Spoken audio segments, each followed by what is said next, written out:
Good morning and welcome to the 19th meeting in 2019 of the Finance and Constitution Committee. We've received apologies today from Neil Bibby MSP. The usual story with our phones, please. We have a single item on our agenda today which is to take evidence on the Referendum Scotland Bill from two separate sets of witnesses.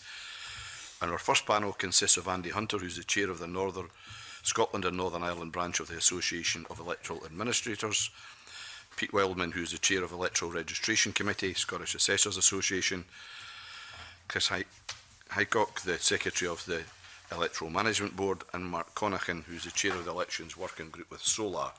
I welcome our witnesses to the meeting. I thank you very much for your written submissions. I think the first thing, before we move to the general question area, because this could look to observers from outside to be quite a cluttered area in what everybody does. So a very short description from you about each of your roles would be, of your organisation's roles, that would be very helpful, I think, just for the record purpose. So I don't know who wants to go first, but Mark, I'm going to choose you. Okay, thank you. I'm the chair of the SOLAR Elections Working Group. SOLAR is an organisation, as a collective organisation from local authorities, legal services and administrative services. So the Election Working Group allows those actually running elections for returning officers in local authorities to get together. As part of that role, I'm also an advisor to the Electoral Management Board. Thank you. I'm Pete Wellman. I'm the Electoral Registration Officer for Central Scotland that covers Stirling, Clackmannshire and Falkirk councils. I'm chair of the SAA's Electoral Registration Committee. The Electoral Registration Committee is made up of the 15 Scottish EROs and their senior staff. The purpose of the committee is to be a consultative body and also to ensure consistency of practice across Scotland in electoral registration matters. I'm also a member of the Electoral Management Board for Scotland.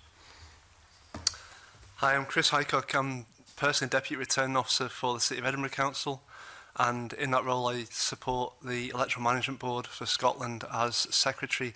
The EMB is established as an organisation which supports, coordinates the work of electoral registration officers and returning officers in Scotland, established under the Electoral Administration Scotland Act 2011, with the aim of coordinating that work and developing best practice and, I say, keeping everything in consistent across Scotland. The convener of the EMB was appointed as Chief Counting Officer for the Scottish Independence Referendum in 2014. So effectively we project managed and oversaw the delivery of the referendum in 2014. Yeah, the Association of Electoral Administrators is a non-governmental, non-partisan body that represents members that work in the electoral administration across the UK. Has just under 2,000 members across the UK and is divided up into branches. As you said, I'm the chair of the Scotland and Northern Ireland branch. And essentially the organisation's role is there to support its members, the interests of the members, so that they're able to deliver electoral administration in a good and a safe environment.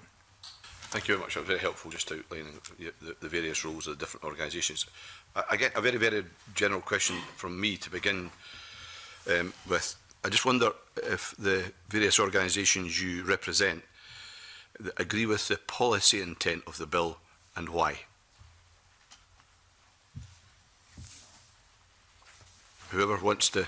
I think in terms of the SAA and the electoral registration officers, we welcome the framework approach to this two referendums, so that there is one set of legislation that will govern all referendums in Scotland. It allows for consistency, it avoids individual bills coming forward and therefore potential changes varying from one referendum to another. So the actual fundamental approach of a framework agreement is welcomed. I think I'd agree with that. The EMB sees its role very much as making sure that electoral events are operated in the interest of the voter. And as Pete said, the UK has got a history of fragmented and piecemeal electoral legislation, with often new piece of legislation needing to be brought forward for the delivery of each event. The more consistency can be brought into the electoral process, it's in the advantage of the voter, the administrator, the campaigner and the political parties that may be involved in electoral events. So to the extent that this is introducing a consistent, simpler framework, we're in support of that policy direction. I would just concur with the points and emphasise the bit about consistency, and it does, particularly for our members, it makes it easier and more effective for them to deliver to a high standard on a regular basis, having that framework. Yeah, I would add to that. I think simply that consistency and most of all notice is the most important thing for those of us who are trying to organise elections on a day-to-day basis. Okay, just a follow-up question. You know, there is a bit of a danger in this process we're involved in, that we might view this particular bill through the prism of one particular event and one polling event, and what I mean by that is potential under F2, and therefore we might lose sight of some of the flexibility and end up amending the bill to address concerns for a specific referendum, which may inadvertently undermine the policy intention of having that framework legislation in the first place. Do you share these concerns that others have raised? Sorry, I want to pick on somebody. Mark, when you go. Yes, and I think that the point that all of us would agree on is that it is actually good to have a template from which we know any referendum that's going to be run in Scotland under the jurisdiction of the Scottish Parliament will be run. It means we have a set of rules that we can work to. We know exactly what's happening. It means that there will not be changes from referendum to referendum, and to that extent it's helpful. Yes, I would agree with that point. I think it is about certainty for us in planning and delivering elections, particularly electoral registration, so that we know exactly what the franchise will be and how that will operate. The certainty that that brings is effective. I think also has been, as Mark mentioned earlier on, one of the key things we're looking for in all these things is time. So again, not viewing it as focus on a single event. What this brings into the question is, if it is intended for different events, we need to have adequate time in the preparation for those different events to identify the guidance and other resources that would be needed for the delivery of that event. But certainly, it shouldn't be seen as focused on a single question. Yeah, we'll just concur with that, the points. Okay, given that we're into areas of potential consistency in legislation, Adam, do you want to pick up on that? Thank you, Convener. Good morning, everyone. I did want to pick up on this question of consistency that you've already landed on. I think somebody just said that consistency and timing are the two most important things. So just thinking about that question, I think others want to ask about timing in due course. I just want to focus on this question of consistency. To what extent should we be concerned with inconsistencies between this legislation and the UK equivalent legislation, PAPIRA?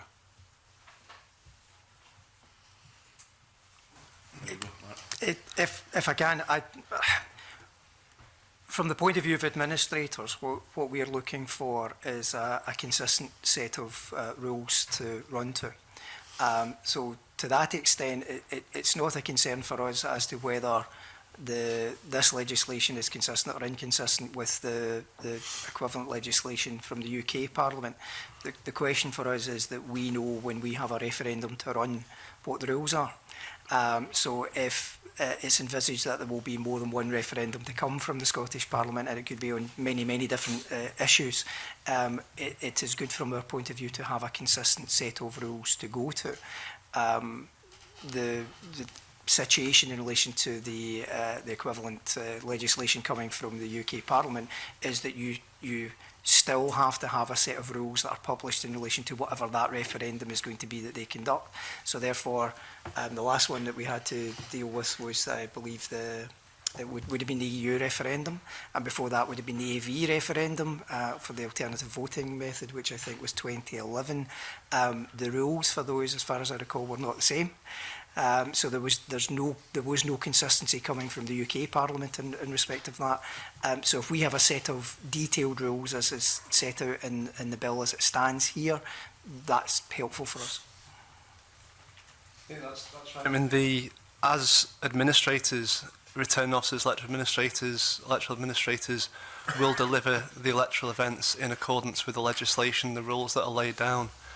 In terms of policy, it's in some ways beyond our remit to comment on the policy of whether that's a good or bad thing to have things that differ between UK and Scotland. we will do what the legislation says. In terms of convenience and things that are clearly intelligible and understood by those that are delivering, it's helpful to have things the same from event to event. Yeah, I would just add to that the consistency would be ideal if it was exactly the same across the whole of the UK for all the events. But as Chris said, the administrators will deliver what's in front of them, and I think you mentioned timing. That probably helps towards that. So if they are going to be slightly different, then advance warning and advance timing to prepare for that is a big advantage. Thank you.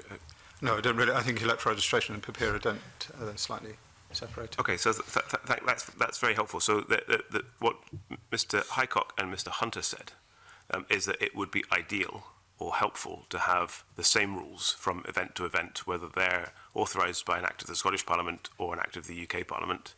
And it is notable, isn't it, that one of the principal differences between this bill as introduced and PEPERA as enacted in Westminster is the vastly greater degree of ministerial discretion that this bill would confer on ministers to set questions, bypassing the Electoral Commission, to make rules by order rather than by primary legislation in terms of questions, subject matters for referendums, periods of time and so on and so forth. So that flexibility, whilst it may be convenient from a ministerial perspective, is unhelpful or not ideal from an administrative perspective. Would that be fair? I think we'd be stretching into sort of policy matters around the bill that might be out with our concern there. We will deliver what the law says. In terms of what is helpful, the ideal thing is we've got as much time as possible to prepare guidance and the approach that we'll take in doing so. So the longest length of time we can have in preparation, the better. And we've often, a number of people in here have referenced the so-called Gould principle, that any changes need to be in place at least 6 months ahead of the event taking place. There's reference made to the Vienna Convention, which talks about 12 months ahead of any event, the rules being clear. So ideally, yes, consistency is very helpful because it increases understanding of all those taking part, including the campaigners, the voter and the regulators. But we will do what the legislation tells us. Yeah, just pick up on Chris's point. I think the 6 month is having the certainty ahead of the event as to what the rules are and how it is going to run. That's probably really key. Yeah, if I can say that, from our point of view, it would be ideal if the rules across any referendum, whether they were UK-based or Scottish-based, would be the same. That would be an ideal scenario.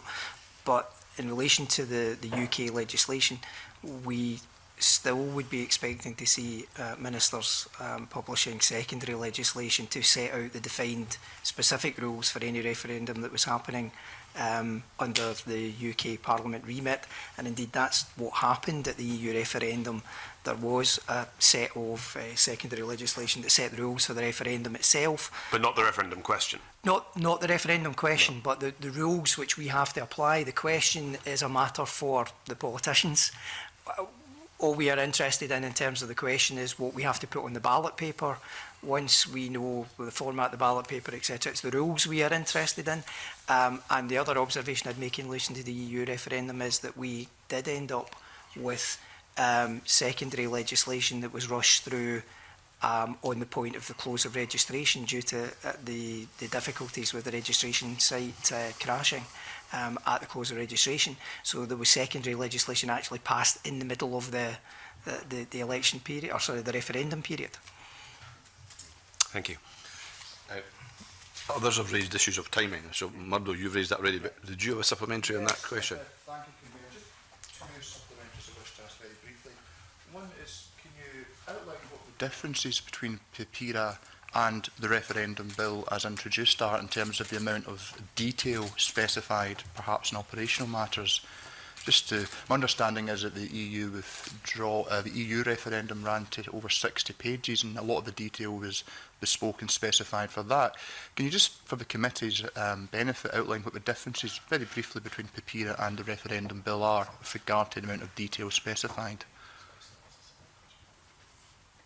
Certainly, for me, in terms of electoral registration, there's more detail in the referendums bill than there is in PIPERA. PIPERA sets the framework for how a referendum should be conducted in the UK, but actually the detail comes in legislation for each particular event in terms of cut-off for postal votes and things like that. Yeah, I would agree with that point. The prepare is it's almost a more higher level, and the detail comes from that secondary bit. And again, going back to the consistency, I think that's what drives it, because they're writing that every time for each event. Then there's obviously much more room for variance, whereas the referendum bill would probably make that a bit more likely to be consistent across the board. I would have to go back and look again at PIPERA, but it's not my recollection that, for example, it's got detailed rules on how postal votes are to be dealt with, particular periods for the electoral process, dates, etc. All of that is set out in the referendum bill that we're looking at now. So to that extent, the referendum bill gives us a more detailed platform to work from. It is obviously still then subject to the fact that there could be ministerial changes that come at a later date. And my second very brief supplementary reference was made to variation between Scotland-specific and UK-wide referendum events. But is it not the case it's just a reality of devolution that you have to adapt? For example, you're charged with delivering on elections to the UK Parliament and also the Scottish Parliament, which have a different method of voting and a different franchise. Does this create any insurmountable barriers for you? Again, nothing is insurmountable provided we have sufficient resources and sufficient time and warning.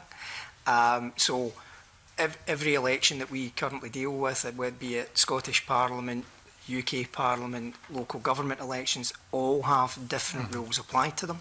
It is, I think it's fair to say, one of the frustrations that we have, that it is not a common set of rules and not a common approach. Things change from event to event. In some cases they change in ways that are difficult to understand as to why there are differences. So yes, we can apply them, but the point is, if we have enough notice so that we can prepare based on the changes that are, or the different rules that are there for each event, we can deal with it. But if the changes are happening or the rules are issued close to the event, it eats into our preparation time, and it does make it very difficult for us, hence the reference to 6 months. Yes, I think it isn't just about our preparation time, it's also about engaging with the public, so it's very clear what the franchise is, who can register, when the cut-off dates are. It allows us to get that messaging out early so that the public are fully informed and advised of the rules surrounding which the election is conducted. Yes, sorry, and if I can say that actually is a good point which no doubt the Electoral Commission will comment on when they give evidence later, but one of the things they do is prepare detailed guidance for returning officers, for electoral returning officers, for candidates, for agents, for, if it's a referendum, for designated groups.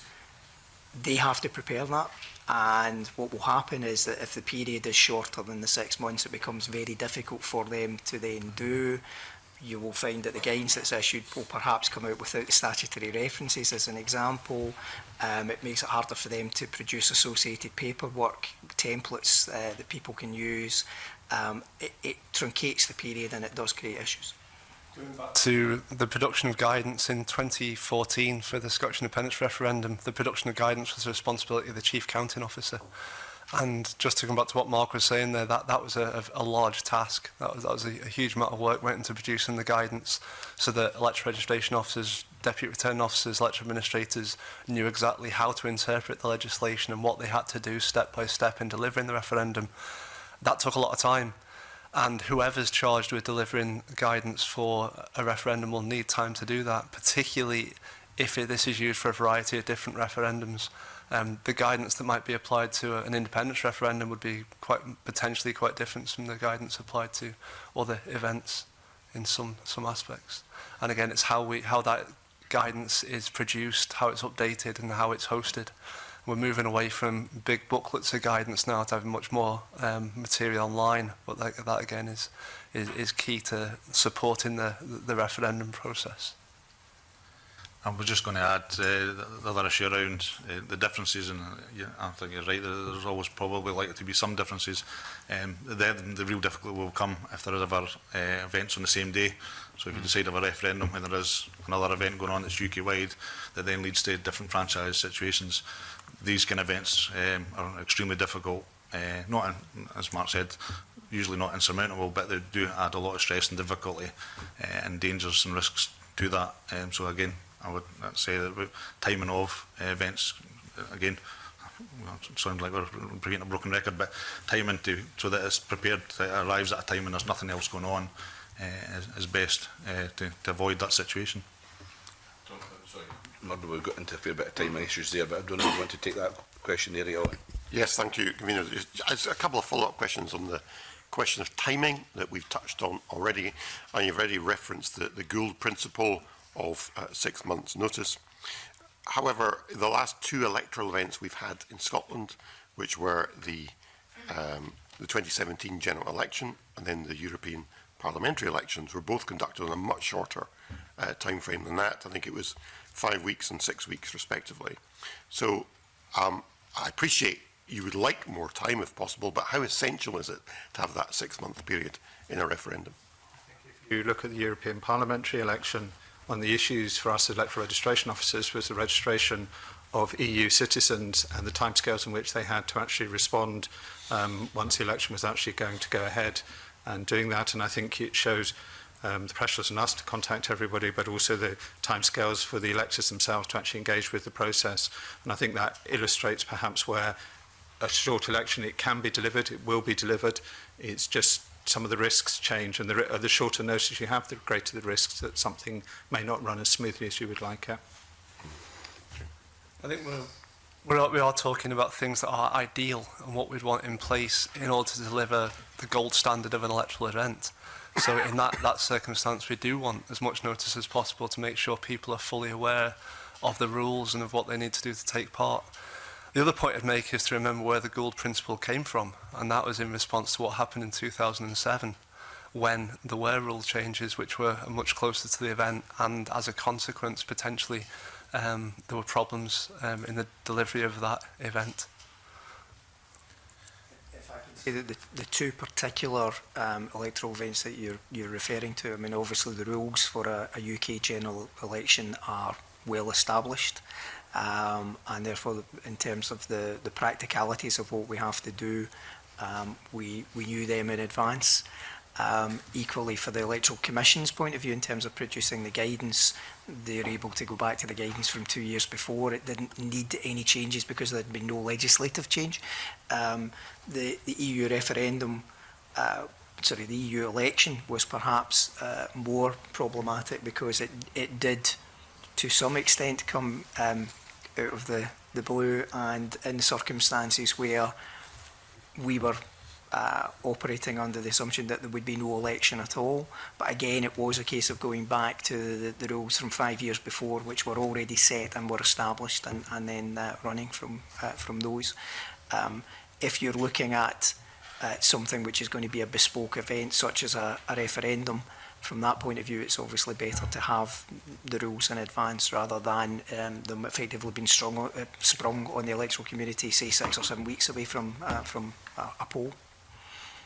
I'll just only add slightly that short notice, and particularly short notice where there's legislative changes or things that are new, it does add a lot of stresses in that to the administrators that are delivering that, and obviously that then follows on the risks. Not only with their health and welfare, but also actually the delivery and the integrity of the election that's been delivered. Okay, thank you. That's very helpful. I think you've all been very clear in answering that question. So my follow-up to that, therefore, is at what point should the 6 months start? Does it start from the point where a statutory instrument has been agreed by Parliament, which sets out in detail issues like the franchise, the wording of the question, the period of the campaign, or is it some other point? From my point of view, what I would be looking for is 6 months from the date of poll.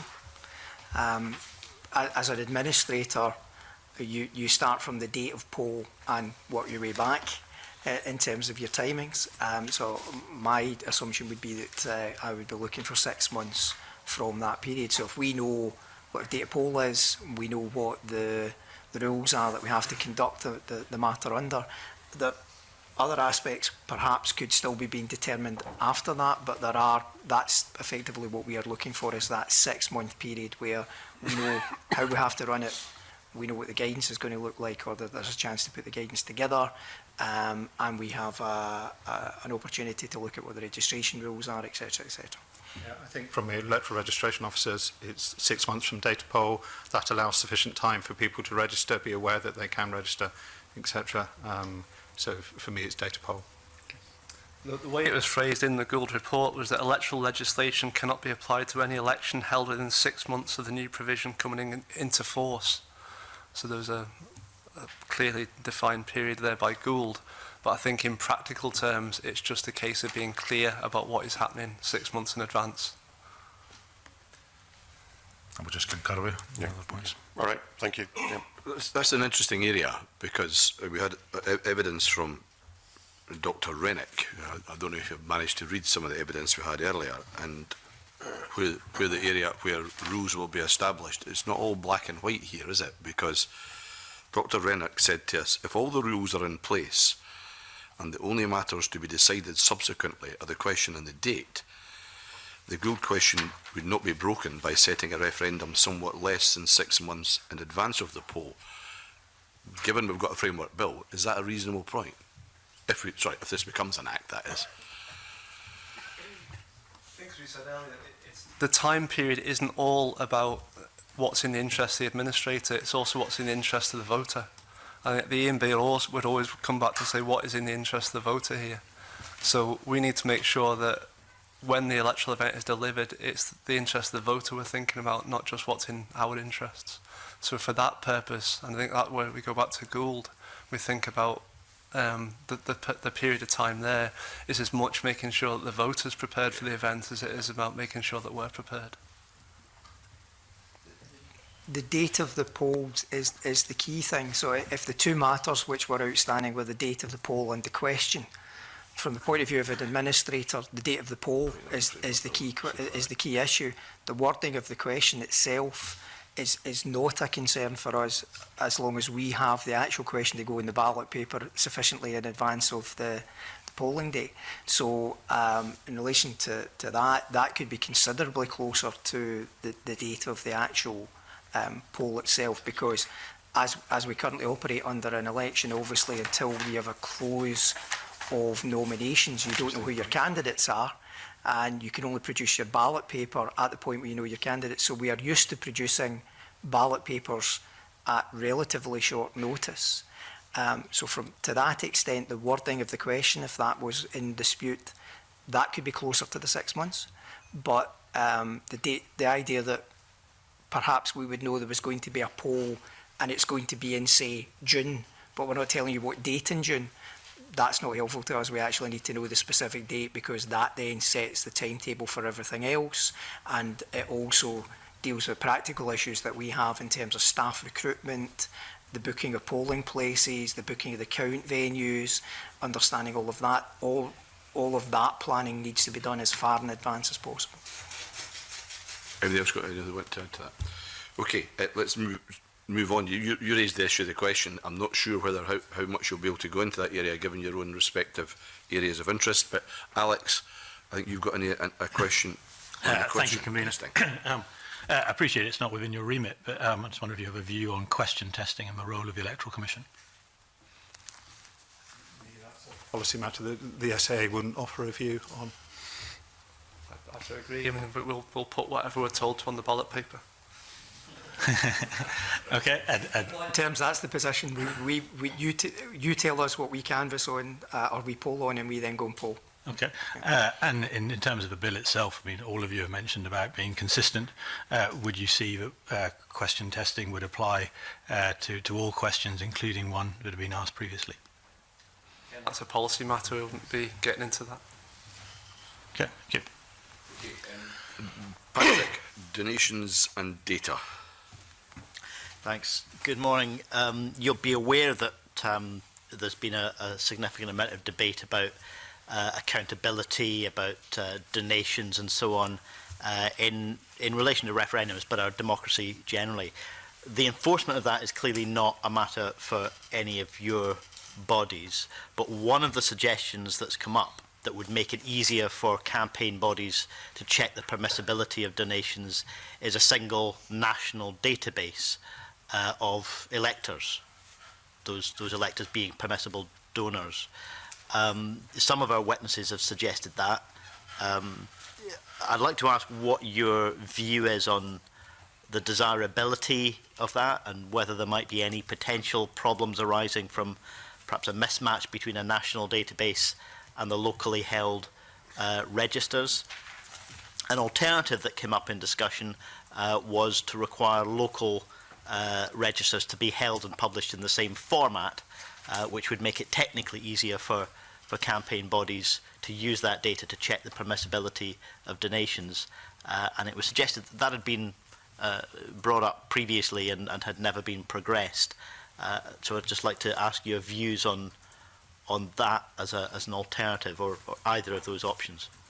So I could answer that point. First of all, in terms of the actual published printed copy of the register, it's laid down in law what the register must be made up in parliamentary constituency. It has to be set in polling districts. It sets out the order in which. So there's actually consistency of the actual printed document. I think where the issue arises is the actual. Not many people actually require printed documents. It tends to be data exports. There are 50. I think the reports that I've seen actually are UK-wide reports rather than Scottish reports. I think one thing to note in Scotland is there is a difference in structure in that there are 32 local authorities, but only 15 electoral registration officers. Most of us serve more than one council area, so actually the number of people to contact is less. There are also only 4 electoral management software systems in use across Scotland. I took the opportunity to have a look at the exports from all of them. There is a degree of variation, nothing significant.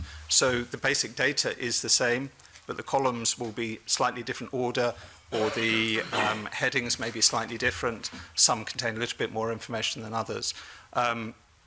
It is perfectly possible to produce a standard export. What it would take would be somebody to agree what that standard should be. Basically the order of the columns, the naming of the columns. The other thing would be actually who would actually pay for the software development. The other point I would make is that the groups are entitled to the register for checking donations, but they're also entitled to it to use it for electoral purposes. And one advantage of the current system is that if you look at data protection, it is transferring it data controller to data controller. So, and I think it's important to note it's the electoral registration officer and not the local authority who is the data controller for the register. So by transferring it to a third party, they take responsibility for data protection. If you were to set up a national database, you would have to get feeds from all the local ones, but somebody would then have to become a data controller for that.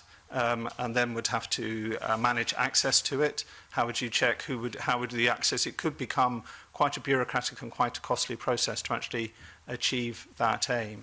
I think I could see the argument for a more standard format export, but I think a national database, I'm not certain that it really provides that, and certainly the political parties are able to produce national data sets, so I do understand that the issue is more about individuals. Yeah, I mean, political parties and large campaign bodies perhaps face fewer problems in this because they have the resources to spend some time and some energy on it. But you know, if we want smaller campaign bodies also to be able to be compliant easily with the donations rules, some consistency is achievable. Yes, I think we would take somebody to undertake who would actually meet the cost of that development. And who would have responsibility to do that, or authority to do that? Who's in a position to say? Exactly. I think that's one of the questions. That's perhaps why it hasn't proceeded elsewhere. Okay. There are some other nodding heads around. I think the difficulty is that that what Pete's setting out is that you would effectively have to create a national body for the in gathering of that information and the control of that information, and it's difficult to see how you do that without primary legislation. If all that is being requested is that the formatting be consistent to make it easier for political parties or political groups, then as Pete's indicating, there would need to be some work done on the software to provide that, and there would be a cost arising from that. But if you are suggesting that it would all be pulled into a single place, which parties or groups would then go to get that information, somebody is going to have to create that body. Or give another existing body the statutory power to do it and deal with the data protection issues that arise therefrom. But just achieving consistency and formatting at a local level would have a lower cost than creating Yes, a new it would body. do, and the SAA would be more than happy, the 15 of us would be happy to engage with people and work out how to do it. I think the harder justification would be that who should actually fund it, because actually if in terms of electoral registration officers, we are delivering our duties, we are supplying a data format of the register. It wouldn't appear to me to be a reasonable expense for us to then standardise that format. Okay. Just one other issue. One of the reasons that I was uncomfortable with the idea of a national database, and albeit you've suggested that's not the way to go, is the potential unintended consequence about an undermining of trust. You know, that people react against these ideas of having their name held in too many places, and we've seen that with ideas around the National Identity Register and other schemes. Trust is something that is hugely important. I feel that we have a trustworthy electoral system in this country, but we also have a very polarised political culture at the moment, and one in which trust in facts and expertise is being deliberately undermined. Is there anything that electoral administrators are doing or considering doing in between election events, for example, to build trust, or to look at how the process is more transparent and can be more easily understood by members of the public? I think we would agree that confidence in the electoral process is absolutely fundamental. We often say that confidence is the currency of elections. People need to trust the result. I mean, that was the aim, the objective of the Chief Counting Officer in 2014, was to deliver a result that would be trusted as accurate. That confidence comes from a trust in the individuals that are delivering it, in the process, and in the people that are involved. So we've got a role in trying to encourage that and engender that confidence throughout the process. Because, as you say, there's an increasingly polarised atmosphere in which we're operating, the scrutiny levels we're facing in electoral events now are extreme, and we're often being asked to prove a negative, which is impossible. We're told to prove that there wasn't some sort of strange cyber conspiracy. And there's a limit to what we can do to prove that, and that is where we rely on other people, including politicians and campaigners, to uphold trust in the process. We are looking at what we can do in terms of whether we need particular experts in cyber security to provide that assurance on things like the security of the process, of printing, of the register, of postal vote verification. That it would involve additional resource. I mean, it's something we're not currently resourced for, is that the degree of cyber security we might have to be looking at in the future. Beyond that, the sort of tasks we take day by day as electoral administrators are focused on transparency throughout the process. That's built into the legislation that we deliver in all the elections. People are free to come along and watch processes in the election. There are electoral observers there. The Electoral Commission there are there to monitor and report on things. The candidates, the electoral observers are there to give scrutiny about the process. So we do things ourselves to promote transparency, and we also rely on those that are there witnessing that to promote that and to support our effort in delivering that confidence. Just pick up on the cybersecurity. That's something electoral registration officers take extremely seriously. We are connected to the public secure network. We actually therefore meet a high degree of standards to ensure continued compliance and work with this Cyber Essentials Cyber Resilience framework. It is high on all ERO's risk list and something we take extremely seriously. And one of the advantages of 15 databases is it is a dispersal rather than a single database. I think we're also picking up on efforts that are happening around the UK and indeed around the world at the moment to view electoral administration as critical national infrastructure in the same way as power supply or the water supply. There's a view in which electoral administration is a critical national infrastructure for the security of the civic life of the nation. So we take those responsibilities very seriously, and we're constantly looking at what we can do to promote confidence. If the voter doesn't have confidence in what we're doing as administrators, it's a game over, and we need to keep that in sight all the time. I think one of the lessons learned from the Scottish independence referendum was the nature of some of the conspiracy theories which grew up in the hours and days after the event itself.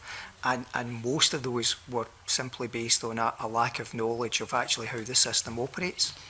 And perhaps I think we would all recognise that there is maybe more that we can do in advance to actually publicise what the process is so that people understand.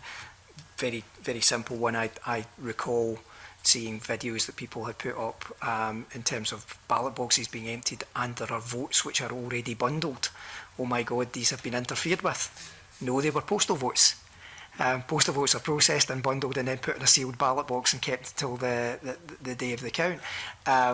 Perhaps if we put more of that information up online and talked about it in advance, then perhaps it would assist people in understanding, so therefore they wouldn't have these concerns. So there is possibly more that we can do in the run-up to particularly major events such as an independence referendum that would explain the process a little better.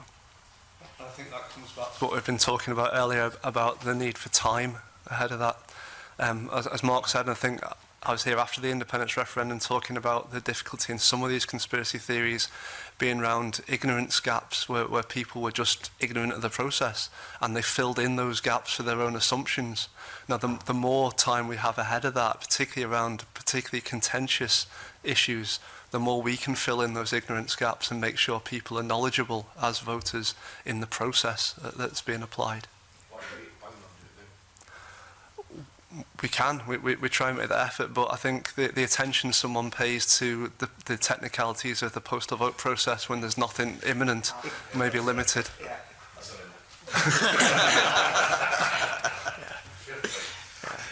Thanks very much, sir. Gordon. A couple of questions. A couple of areas I want to look at. First is voter registration. We heard in evidence last week that there's possibly up to 8 million people across the UK who are either missing entirely from the electoral register or have been incorrectly registered. The ONS produced a report earlier this year that highlights that 65% of council wards in Scotland have seen a 65% drop. Sorry, 65% have seen drop off in voter registration. What are the difficulties with voter registration and what underlies this drop? I think one of the things to understand is that electoral registration is a voluntary matter. It is up for the citizen to engage with the process or not. It's not a compulsory system, unlike some other countries. And it will vary over time. Registration levels rise and fall over a period. I think if you look back to 2014, ahead of the independence referendum, it was reported that we achieved 97% registration levels. The public really engaged with that particular event, and we saw really very high levels of registration, but not just people registering, but also campaign groups getting out there and registering people and pushing the message. So it will vary according to that. And I think you mentioned the change in 2018. I think the one thing to note in 2018 was there was no major electoral event in Scotland during that year, and I'm sure that played in. The difference is quite small. There was a drop, but it was 0.4% and I think 0.6% between the two different registers. Whilst it's disappointing, it is not a significant drop. I think the other thing to note, during the financial year 18-19, we added 230,000 people to the register across Scotland. We deleted 245,000 and we made 31,000 changes. So registration isn't just an electoral event. Electoral events push and promote registration, but also it is a year-round activity. We are constantly inviting people to register. We do the annual canvass, and that identify as new people. We also use data sources such as council tax lists, university lists, schools lists to invite people who are not on the register to register, but you are relying on the person actually engaging. Some of the harder groups to reach are the private rented sector, and I think it's where people are in short-term accommodation. They maybe don't necessarily have a connection to the area where they're at. These people perhaps will wait until a poll is actually called before registering. We will do our best, but you will always get a peak in registrations. I think if you look at the UK General in 2017, and the last day across the UK, I think there was about 600,000 applications. In Scotland, which is normally 10%, we've got an electorate of just over 4 million compared to 4.6. We were at 30,000, and I think that, for me, shows that we've got fewer applications at the last minute.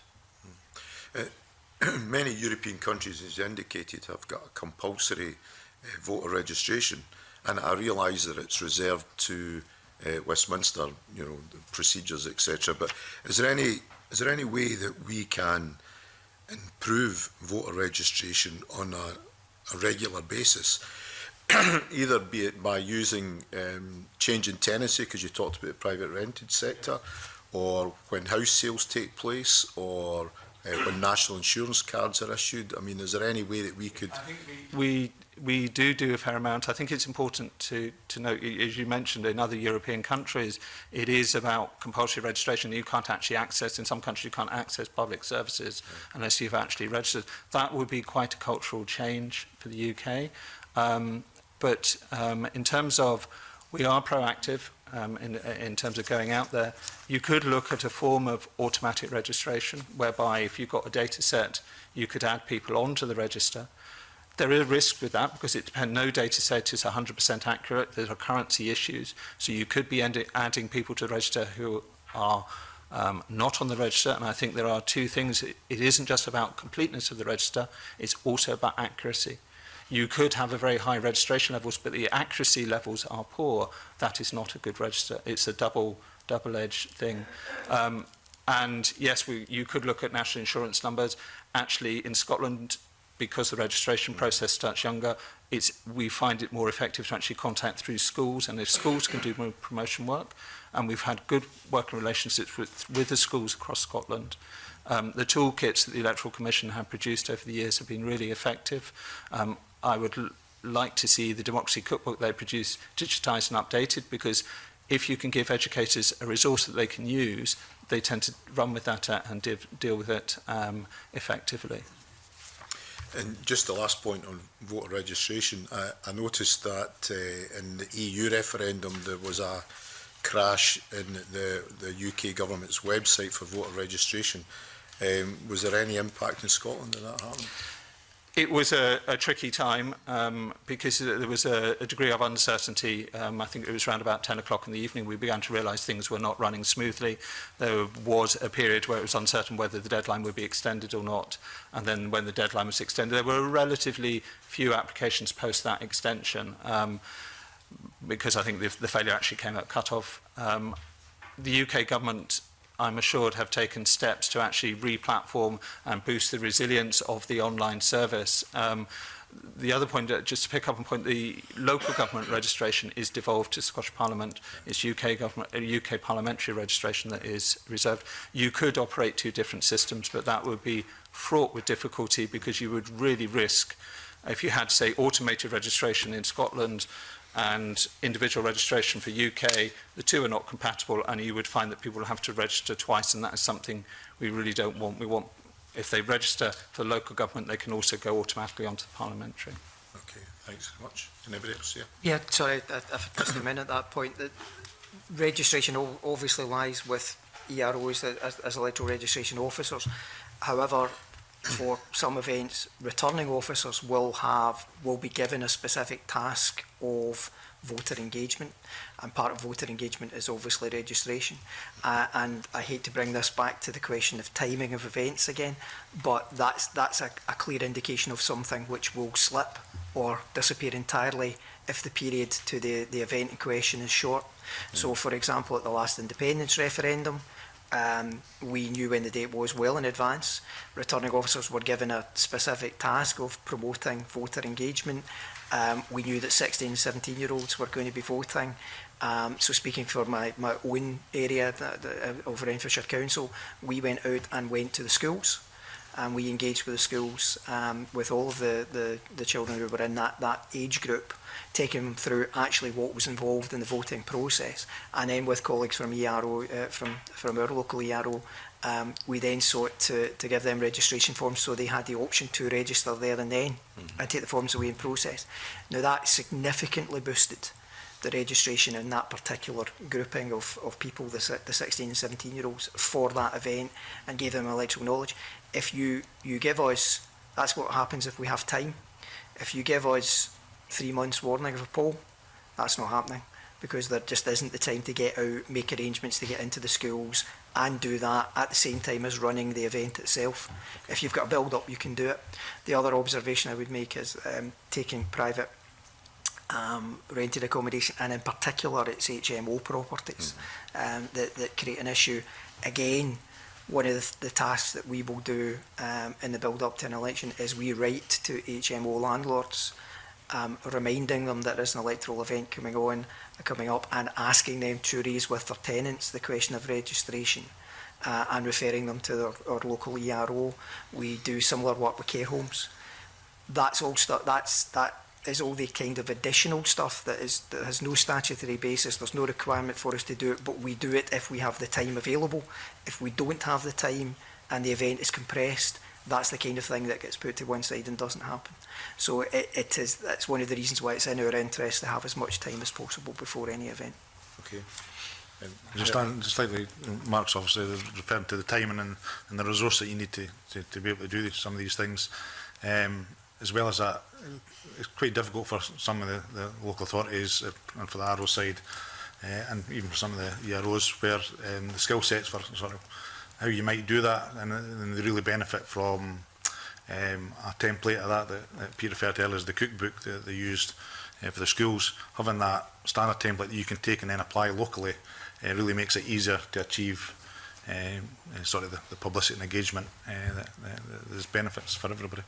It's not like in willingness from the schools. When you engage with the schools, they're more than happy to do it. But what would you like us to do? And being able to give that toolkit from the Electoral Commission to the school, saying here's a framework to use, that really is of assistance. Okay. Chris, you get anything to add? No.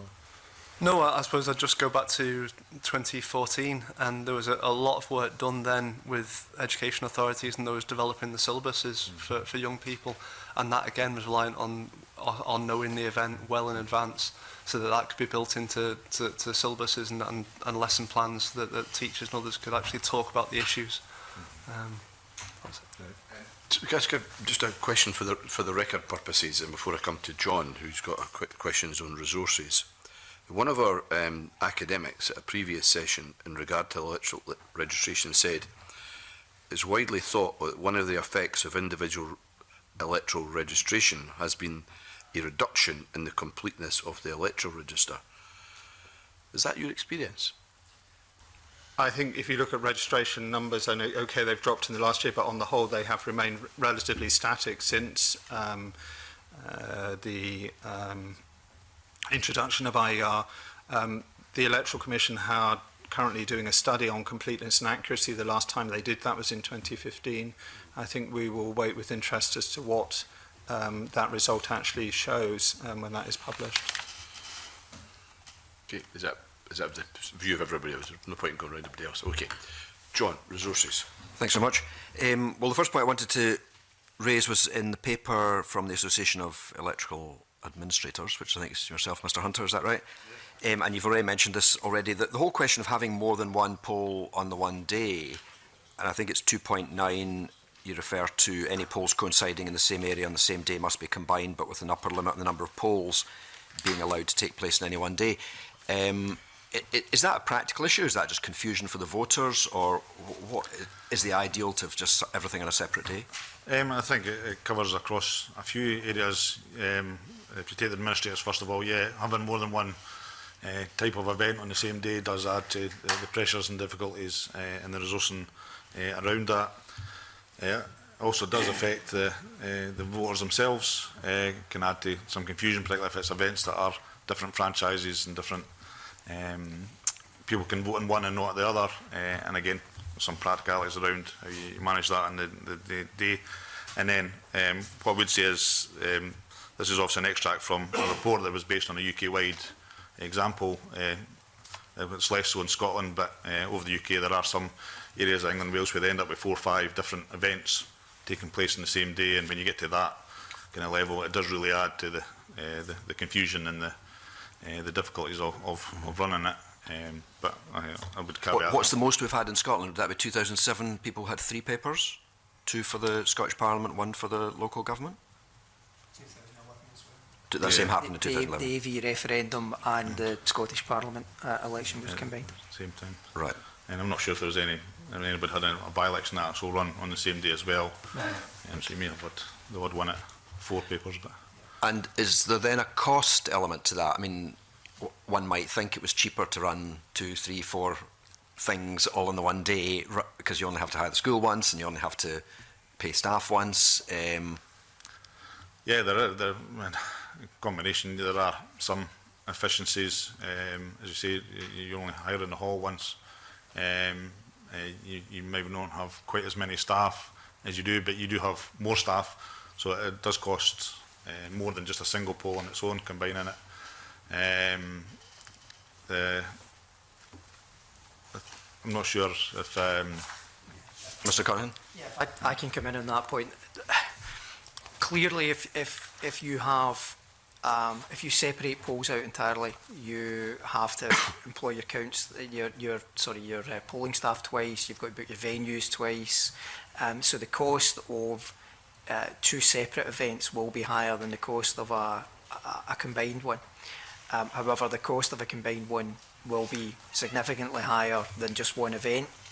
But it also raises significant practical issues. It raises difficulty for the voters, and it also raises legal issues. So one of the concerns would be if you were combining, say, a UK general election with a franchise that's 18-year-olds with a referendum, which is a franchise including 16-year-olds, do we have 2 separate electoral registers? Probably we would have to. You then are causing confusion for the staff in terms of which register they mark off and having to mark both. You create issues for the voters in terms of how the papers are marked, issues in relation to which ballot box they put them in. So if I go back to the experience from 2011 with the AV referendum, what became very clear on the night at the count was that we were opening up the first ballot box to verify the contents, which was the Scottish Parliament constituency vote, coming to a total that was slightly different from what the presiding officer had told us.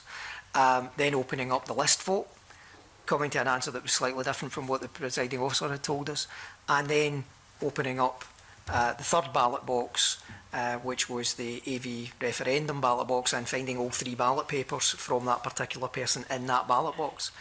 That caused a lot of confusion on the night, and we actually, I can't speak for any others, but we had to stop and change our count process on the night to deal with that, because we were doing one count at a time, if you like, and then when that became apparent, we had to actually open all 3 boxes and distribute them across 3 count tables to then make sure that we didn't have that problem.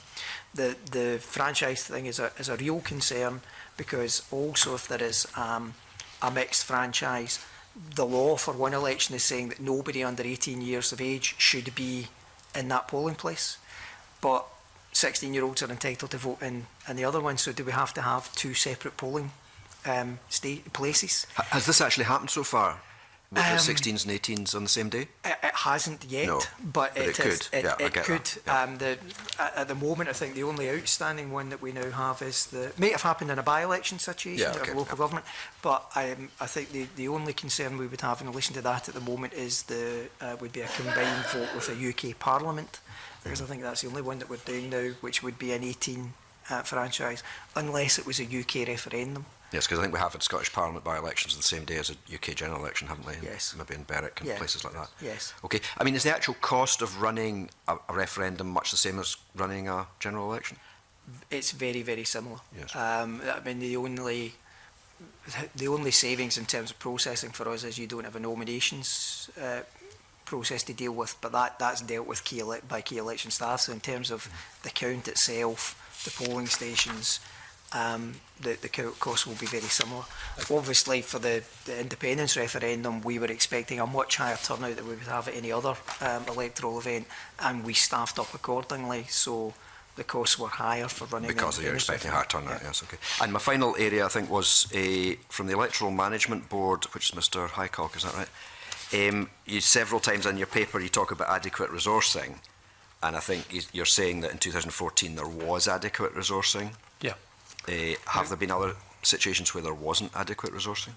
I think the returning officers would always highlight that although there's an amount of money resource given to returning officers to deliver elections, it doesn't cover all the costs that are involved in delivering elections, and local authorities constantly subsidise national electoral events. So that's always the case. So resourcing is a key issue. Resourcing is partly finance. It's also a key thing is time. Time's a resource as well.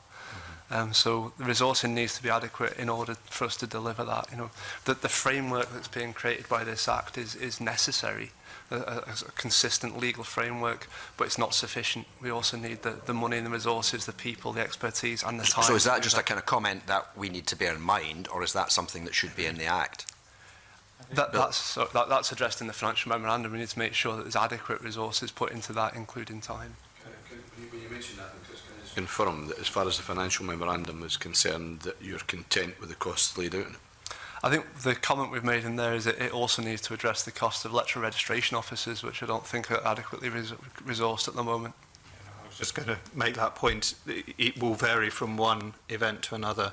So at the independence referendum, when we saw very, very high registration levels, the costs were significant for electoral registration officers.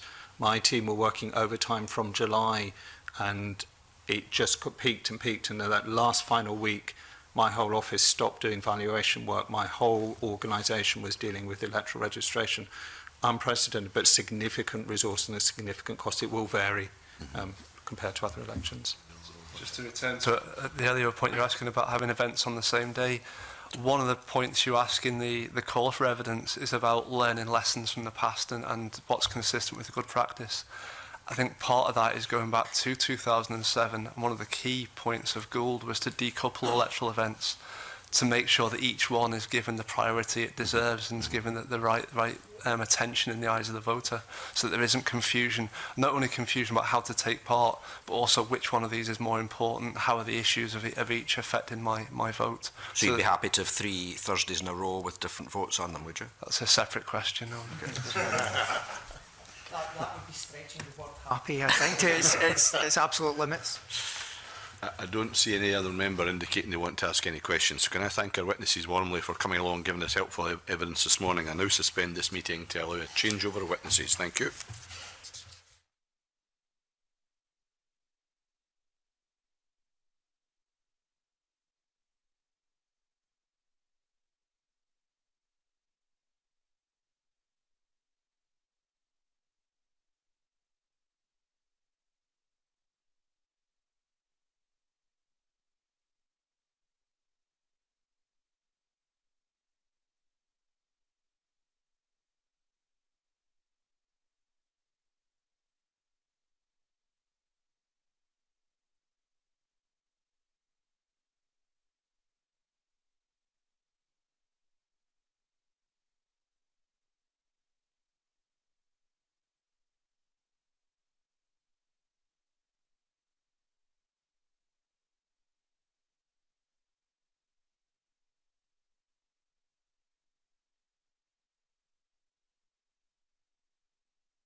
Okay, now we now commence our second evidence session of the morning on the Referendums Scotland Bill, and we'll now be hearing from representatives of the Electoral Commission.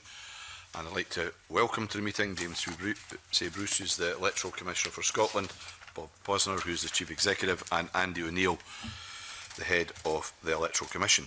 Can I welcome you, the witnesses to the meeting, and thank you very much for providing us with written evidence and the submissions we've received from you. I've just got a very general question just to begin the question session. I'm just wondering if you agree with the policy intent of the bill, and if so, why? If not, why not? Thank you very much, Chairman.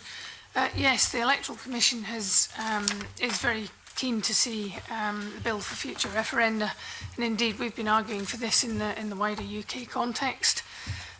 We think it will help to give clarity and guidelines around about the conduct of referenda in the future, and give an opportunity to establish a framework for any question that may be asked in future on any subject. We think the provisions of a bill could help provide assurance and confidence to the electorate and to the Parliament holding the referendum. So, all in all, we are supportive of the direction of travel of the bill. Okay, so let's get down into some of the nitty-gritty issues. Murdo, do you like to kick off, please? Thank you, Convener. Good morning. I'd like to start off looking at some of the issues that you raise in your written submission around the question of the regulation of campaigns, and specifically looking at the question of the fines you might be able to levy. And I notice that you make a suggestion that you want to see the maximum fine increased to £500,000. And I'm just wondering, in the context of campaign organisations where permitted participants are only able to spend up to £150,000, how realistic you think that level of fine might be, and how enforceable would it be in practice? Thank you. Our starting point, and I'm sure it's your starting point very much as well, is what we all want is well-run referendums, well-run elections, voters having confidence in it and legitimacy in results. So the question it raises is what are the appropriate regulatory rules you put around that, and what deterrents, what sanctions do you build into the system?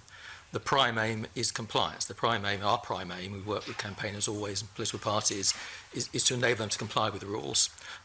So you need suitable deterrents. You need a deterrent that makes people think it is not worth breaking the rules. There's that phrase that goes around a cost of business. It's just, there's this huge prize in election referendum. It is not worth breaking the rules. You need that level of deterrent. And if people do break the rules, you need to think how you want to enable law enforcement agencies, including the Commission, to enforce those rules, and where appropriate, to apply appropriate sanctions. Now, if you look at the history of the sanctions regime, the fining regime, we as an organisation have been able to impose fines for breaches since about 2010, when legislation came in. And there's been caps on that in Scotland, around £10,000, in the rest of the UK, £20,000. That's helpful. That's been a good system. But what we have seen is, by definition, that when we investigate, where we find breaches, one has to apply proportionate fines. One can't always apply the maximum fine of £20,000. So, we have to apply fines that are proportionate to what's going on. And also, quite honestly, we don't believe, with practice of a number of years now, it is a suitable deterrent. And when one looks at other regulatory fields, again, we've seen this, other regulators, we've seen that the level of fines, the level of how to deter people from breaking the rules, and this is a form of financial regulation, a financial world or a data protection world, has gone upwards. The view has been you need a level of deterrent that actually says to people this is not worth breaking the rules. So the £500,000 is a figure that's quoted out there, £500,000, and we're not saying it needs to be that. We are definitely saying it needs to be higher than currently. We draw a parallel. £500,000 is an interesting figure, because if you look at the Information Commissioner across the UK, when they were created, actually after they were created, they got the ability to fine £50,000 for data protection breaches. But with practice, the view was that wasn't sufficient, and that was increased to £500,000. They've other powers now have increased it further on certain data protection matters. So it does seem to us that political regulation, and it's about confidence of the public, is out of line now with other regulation. Fully take the point about small campaigners, and the key thing there is fines have to be proportionate. But we do think, where appropriate, there needs to be a high level of fine. Okay. Thank you. That's very helpful, but I wonder if I could just probe this a little bit further, because I wonder how effective as a deterrent a fining system might be, as opposed to looking at other measures that might be introduced. I can understand a situation where, for example, a political party which has a fine levied, that would essentially have a major impact upon them. But I'm assuming that, and correct me if I'm wrong, I'm assuming that by the time a breach is reported to you, you investigate, inevitably there's an appeal process to go through, a fine is levied. You might be many months after the actual electoral event and the date of a referendum. Now, if somebody has set up a campaign group to campaign, for example, for a yes vote in a referendum, they will have raised money to fight that campaign. They probably will have spent that money. So by the time you levy your fine of £500,000, the coffers are empty, the campaign's finished, the votes are counted. What's the point? What impact does that have? How does a campaign group that was set up for one event, months, if not years after that event, actually pay your fine? I think this is a really good point. This is really relevant in a referendum context. If we think in elections and political parties are in it for the longer game, as it were, and their reputations are at stake, we think of referendums where campaign groups are naturally formed and they won't necessarily stay and remain there. Experience says that. What is important, therefore, is there's a deterrent to make people think it's not worth breaking the rules, but also that the regulator, other law enforcement agencies, can move quickly. We use the phrase in real time. The current regime, and we have a toolbox of investigatory powers, and we're grateful for that from parliaments, and that's very helpful. But it doesn't always enable us to move quickly. And one of the other things we've been saying, and I would say this as it were, is we need the ability to get information more quickly from campaigners, others involved in elections, and so forth, so we can act more quickly. And it is true to say that in the current regime, it does take quite a while sometimes to complete our investigations, particularly difficult in referendum contexts, but in all electoral contexts. We're commending a viewpoint to give us some more powers to acquire information more speedily from other people, from third parties, to use a phrase. That is consistent. We see that in other regulatory fields where things are important enough.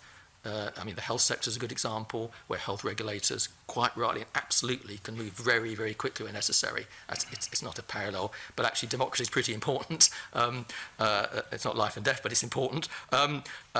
We think we should have the ability to move more quickly. Yeah. We think that we would have to use those powers proportionally. And always remember, for us as a public body, there is always protection for everyone we are regulating against, because we are completely accountable, not just to you, to parliaments, we are directly accountable to the courts as well. There are appeal procedures built into the systems. If we were to fine a body unreasonably highly or so forth, they can appeal to the courts, and I dare say we would lose if we acted unreasonably. So there are protections in the system as well. I don't know if Andy, you want to add anything to that, the Scottish context? I think the only other thing I would say is the responsibility does continue on someone who is a permitted participant. The responsible person does still have the duty to have complied with the law. So although the organisations may disappear, the legal responsibility does continue. Yes, I understand that point, but if take a hypothetical example, if someone's going to set up an organisation and have a responsible person who might face a fine, you just put up, in what we would call in legal terms, a man of straw who would take on that role, who then, if you hit them with a fine of hundreds of thousands of pounds, just says, I have no assets and no way of paying that. But just going back, Mr. President, to your point, I would take from that it is infinitely preferable to try and address any breaches in advance of the actual date that the votes are cast, because once the votes are cast and counted, actually what you do is pretty irrelevant. Yeah. When we talk about being a regulator, it's always important to remember that the large part of our job is achieving people being able to comply with the rules and assist them to comply with the rules. At the tail of the job is the enforcement, as it were, the investigative work. Most of our staff are working all the time on helping campaigners, political parties to comply. Now, that's both the concerns of us issuing regulatory guidance on how the rules work, and working with organisations to having advice lines and being available. We also proactively, as regulators do in other fields, we proactively go out and we audit organisations outside and in between, and as events go on. So we are looking for information. We gather our own intelligence about what's going on. Where we see potential an organisation may be going towards breaching the rules, we will contact them, we will encourage them not to do that and to comply. We will call that out as quickly as possible. So for us, we are very much focused on people not breaching the rules. That's the large part of our job, if that's of reassurance to you. Yeah. Okay. Everyone who becomes a permitted participant, we go out and talk to them, explain their responsibilities. We, as Bob says, we monitor. There were instances during the 2014 referendum where we were talking to people to ensure that they complied with the law through our guidance. We were seeking information on what actually we realise you're going to do this. What are you actually going to do? You know, making sure that it fitted. And in the end of the day, in 2014 legislation, we could publish a stop notice which would stop them doing the action. So there is things we can do in real time. Okay. Thank you. Okay, thanks, Murdo. John? Thanks, Convener. I mean, looking at it slightly differently on the fines issue, I mean, I wonder if there needs to be an upper limit at all. I mean, I'm thinking of, say when we've restricted tobacco sales, if we'd had a referendum and some of that kind of stuff, I mean, the incentives for the tobacco companies would have been huge to try and oppose restrictions, and in that case £500,000 would have been nothing for them. I mean, is it a requirement to have a limit? Could we look at things like, you know, percentage of turnover, because that happens in other sectors as well? There are other options. Percentage of turnover is one you do see in regulatory fields. One is looking for a system that is so structured that one feels reasonably confident that it's not in the best interests of organisations to look to breach the rules. It's in their best interest to look to comply. But one is also looking at proportionality, so one doesn't unfairly put organisations off even participating in democracy and campaigning. One has to have a balance there, which all comes back to the voter's interest. Okay, thanks. Moving on to one of the issues that you raised in your paper was transparency around money or assets that campaigners might have before they register. And I mean, I think I've experienced that because an organisation I was with had been given money before we registered, and so that didn't have to be reported. Can you explain what you think the problem is around that? As we're currently structured, in a fairly normal way, if I can put it that way, we have regulatory periods. So in the lead up to major electoral events or referendums, there comes a point in time where the rules kick in. We have referendum periods, regulatory periods where the rules apply. In between events or before events, you know, we don't have those rules. So organisations are collecting money, collecting assets, and that's fine. They may be even campaigning, but we are distant from an election or distant from a referendum. The vast bulk of the rules don't apply. There still has to be donations reported. A lot of the rules don't apply about money coming into organisations or reporting of them. Now, so the first question that raises is whether the periods one decides for the rules to apply are long enough in advance of the event one is looking to have confidence in the final result. So it does, at one end, you might say one has, you know, for nearly all the rules, one should have year-round application of the rules, you know, but actually one looks at it, we talk about regulated periods of 10 weeks, 16 weeks for an event, a number of months and so forth. So there's a balance there to say how long before an event you want the rules to apply, so you can have transparency and, on regulation for organisations who are going to campaign. Then the second question is, where you have organisations that are going to campaign, that come in and they register campaign, they may well bring assets with them into the event. They may well have gathered their assets, gathered their funding before they need to campaign and register. They may well have invested in technology. What's the source of their funding? As it currently stands, the rules say, well, actually, you're going to try to influence voters, you're going to spend money, you have to register with the Commission, all the rules apply in the lead up to the event. We can all see transparency, the rules apply. There are no current rules that say that those organisations, when they come into, begin to campaign, have to declare their assets. And one could just require them to declare it at a very basic level. One could declare where they've sourced their funding going back a certain period of time. The point we've raised is whether it would be in the public interest and the voters' interests, where campaigning organisations come in and they're going to participate, they're going to try and influence voters, but it would be a good practice for them to have to declare their assets that they come in to that event with. And then one could understand, okay, this organisation seems to have a lot of funds, we could all see where they got it from and be satisfied with that. Because you mentioned that the fact voters will not have the information, and it seems to me that that's right, voters will find it quite strange that an organisation that buys a computer on day one has to report that, but the organisation that had the computer 2 days previously doesn't have to report that. And I mean, another one is staffing.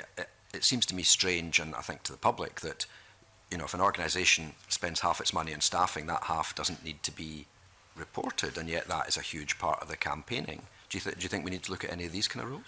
Yes, the Commission is on record to say that it's our view that staffing costs of campaigning should come in as part of the rules and be reported. So historically, when one goes back a number of years, one talks about the analogue age and, you know, people campaigning on the streets and posters and so forth, and a lot of volunteers working in political parties. One can see how the rules were structured to say it wasn't necessary to see that. But if we look at how modern campaigning takes place, with people sitting on call desks and telephoning people, digital campaigning, requiring staffing and so forth, one sees all that side of it, where there's quite considerable expenditure going on. It seems odd that that's not part of the reporting regime, but we can't see what money's being spent there. So generally speaking, you'd want more detail on what the money is being spent on? Yes, we think staffing should come in, and if I was to expand that slightly, you'll see from our written representations, and it applies across the UK and other events as well, we've made the point that we have these lag periods after electoral events or referendums before campaigners have to report their spending. Smaller campaigns traditionally a 3-month period, larger campaigns a 6-month period. Again, if one looks where we are now with technology in the digital age and everyone keeps their accounts and IT systems and so forth, do we really need such long periods after events before we can begin to do our work? And if there's problems, sometimes begin to investigate that. Or can reporting periods be shorter? Is it practical for campaigners? It's got to be practical for them, but can these things be reported more quickly, or even some of it during the event at various stages, would seem to us reasonable. And we've also made the second point, but when we get reporting of information, and the legislation and your framework bill is good on that, it sets out categories with which spending has to be reported, the types of spending. But what it doesn't yet suitably pick out is, in the categories, is nature of some of the spending. Digital campaign spending is obviously a major spend these days, a major activity, and the nature of spending. So we think it's perfectly practical for there to be more detail in the spending, so the public can see on what things have been spent as well. Okay, and the final point I wanted to ask you about, we've had some evidence that some people feel that the upper spending limits for permitted participants is too high. I mean, do you have a view on that? The spending limits ultimately, they're a matter for you, for Parliament, to decide what the spending limit should be. We have, when asked over the years, and made recommendations. We can, when asked, make recommendations what spending limit should be. In practice, for referendums, those ones that have happened, we think they've been practical spending limits. We've not noticed any major problem I'm aware of. No. The spending limits, which reflect the spending limits in CIRA 2013, were based on the advice we gave the Scottish Government and Scottish Parliament in 2012. So we were content then. I think obviously costs of things change over the years. There is provision in the bill to allow us to recommend changes, and at some point in the future we would possibly recommend changes in spending limits. Okay, thank you. Patrick? Thanks very much. Good morning. Your written submission talks about the issue of checking permissibility of donors, and this is something that I've discussed with other panels. We want both large and small campaign bodies to be able to easily check the permissibility of donors, not just big experienced organisations, but perhaps those that are not well resourced or not hugely experienced. We want them to be able to do it easily. One suggestion has been that a national database of electors should be available so that they can check the permissibility more easily. The last panel raised a number of objections to that, but agreed that greater consistency in the format of locally available electoral registers could be achieved to make the checking against the data version of the register rather than a printed version of the register easier for campaign bodies to do. And your submission goes on to talk about the difficulties in relation to, even if we could achieve that consistency in Scotland, how can campaign bodies ensure that they can easily check permissibility if donors from outside Scotland within the rest of the UK are able to donate. I wonder if you could tell us what you think can be done to improve the ease with which campaign bodies can check the permissibility of donors in a range of different scenarios, and in fact whether it's whether one option would be to ensure that only donors in Scotland, donors registered in Scotland, can donate. I think I'll start and then colleagues will chip in accordingly. I mean, the problem which existed in 2014 was any individual who made a donation, a permitted participant could obtain the Scottish Register and check that they were on a register and therefore it was permissible donation. If you were donating from Northern Ireland, Wales, England, you could donate, but the campaigner couldn't get the register. The workaround which we advised people to use on that occasion was you could go to the local ERO's register, wherever it was, and see it, or you could get the donor to give you a letter of effective comfort from the local registrar saying you are on the register.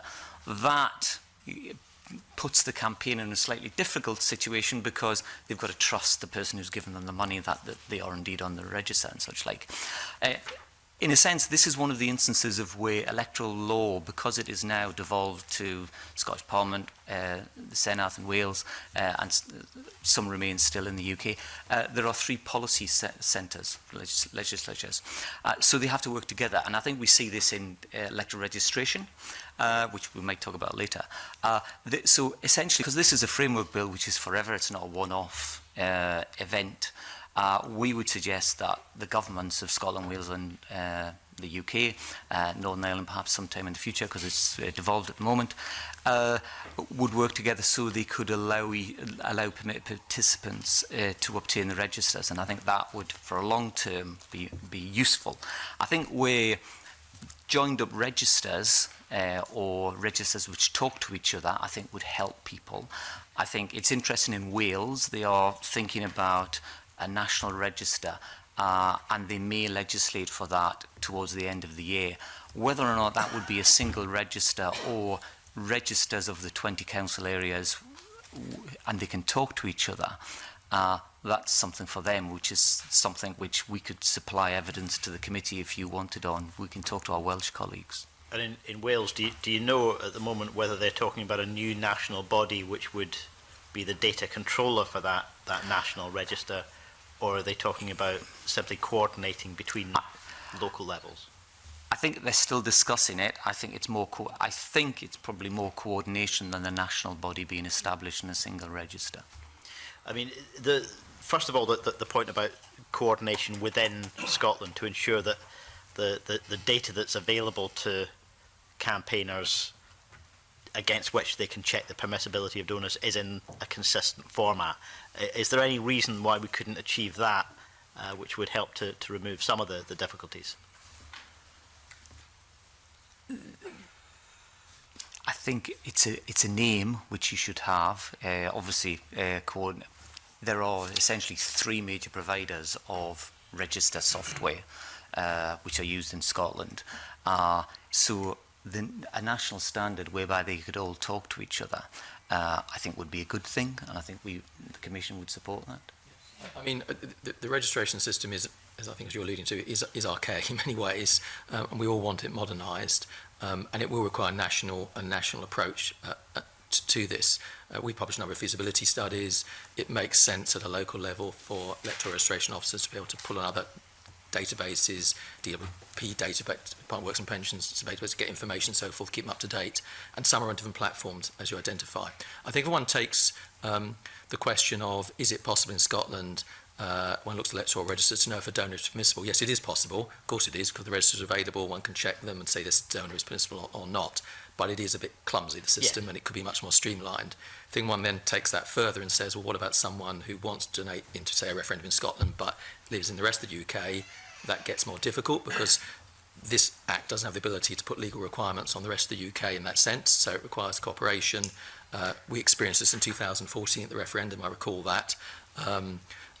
It was okay, but there was no proper structure there, so that's a problem that exists. The other thing to remember is one talks about donors' permissibility, that institutions, organisations, companies, all the other types of donors who donate into political campaigning, it's not so easy to have a Scottish-only ring fence around that, because you're not dealing with Scottish electoral registers, you're not dealing with a Scottish companies register, it doesn't exist as such, or other organisations. So it is very difficult to check permissibility and say, have a system that says this company, this organisation is Scottish only, they can donate, because by definition a company may have a nameplate here, but its business may be elsewhere and so forth. That's a much more difficult thing to do in a UK context. I appreciate that's probably the case in relation to companies, Yeah. but it surely would be relatively simple and defensible in principle to say that individual electors should be registered in Scotland if they want to use their money to influence a Scottish referendum. Well, that would be a political decision, for you, obviously. Yeah. But it would be straightforward to achieve that. In terms of electoral rows in Scotland, you could ring fence and say those. Yes, that would be a practical issue. Yes. Okay. I was going to come on to the issue of digital imprints. Do you want me to take that now? Okay.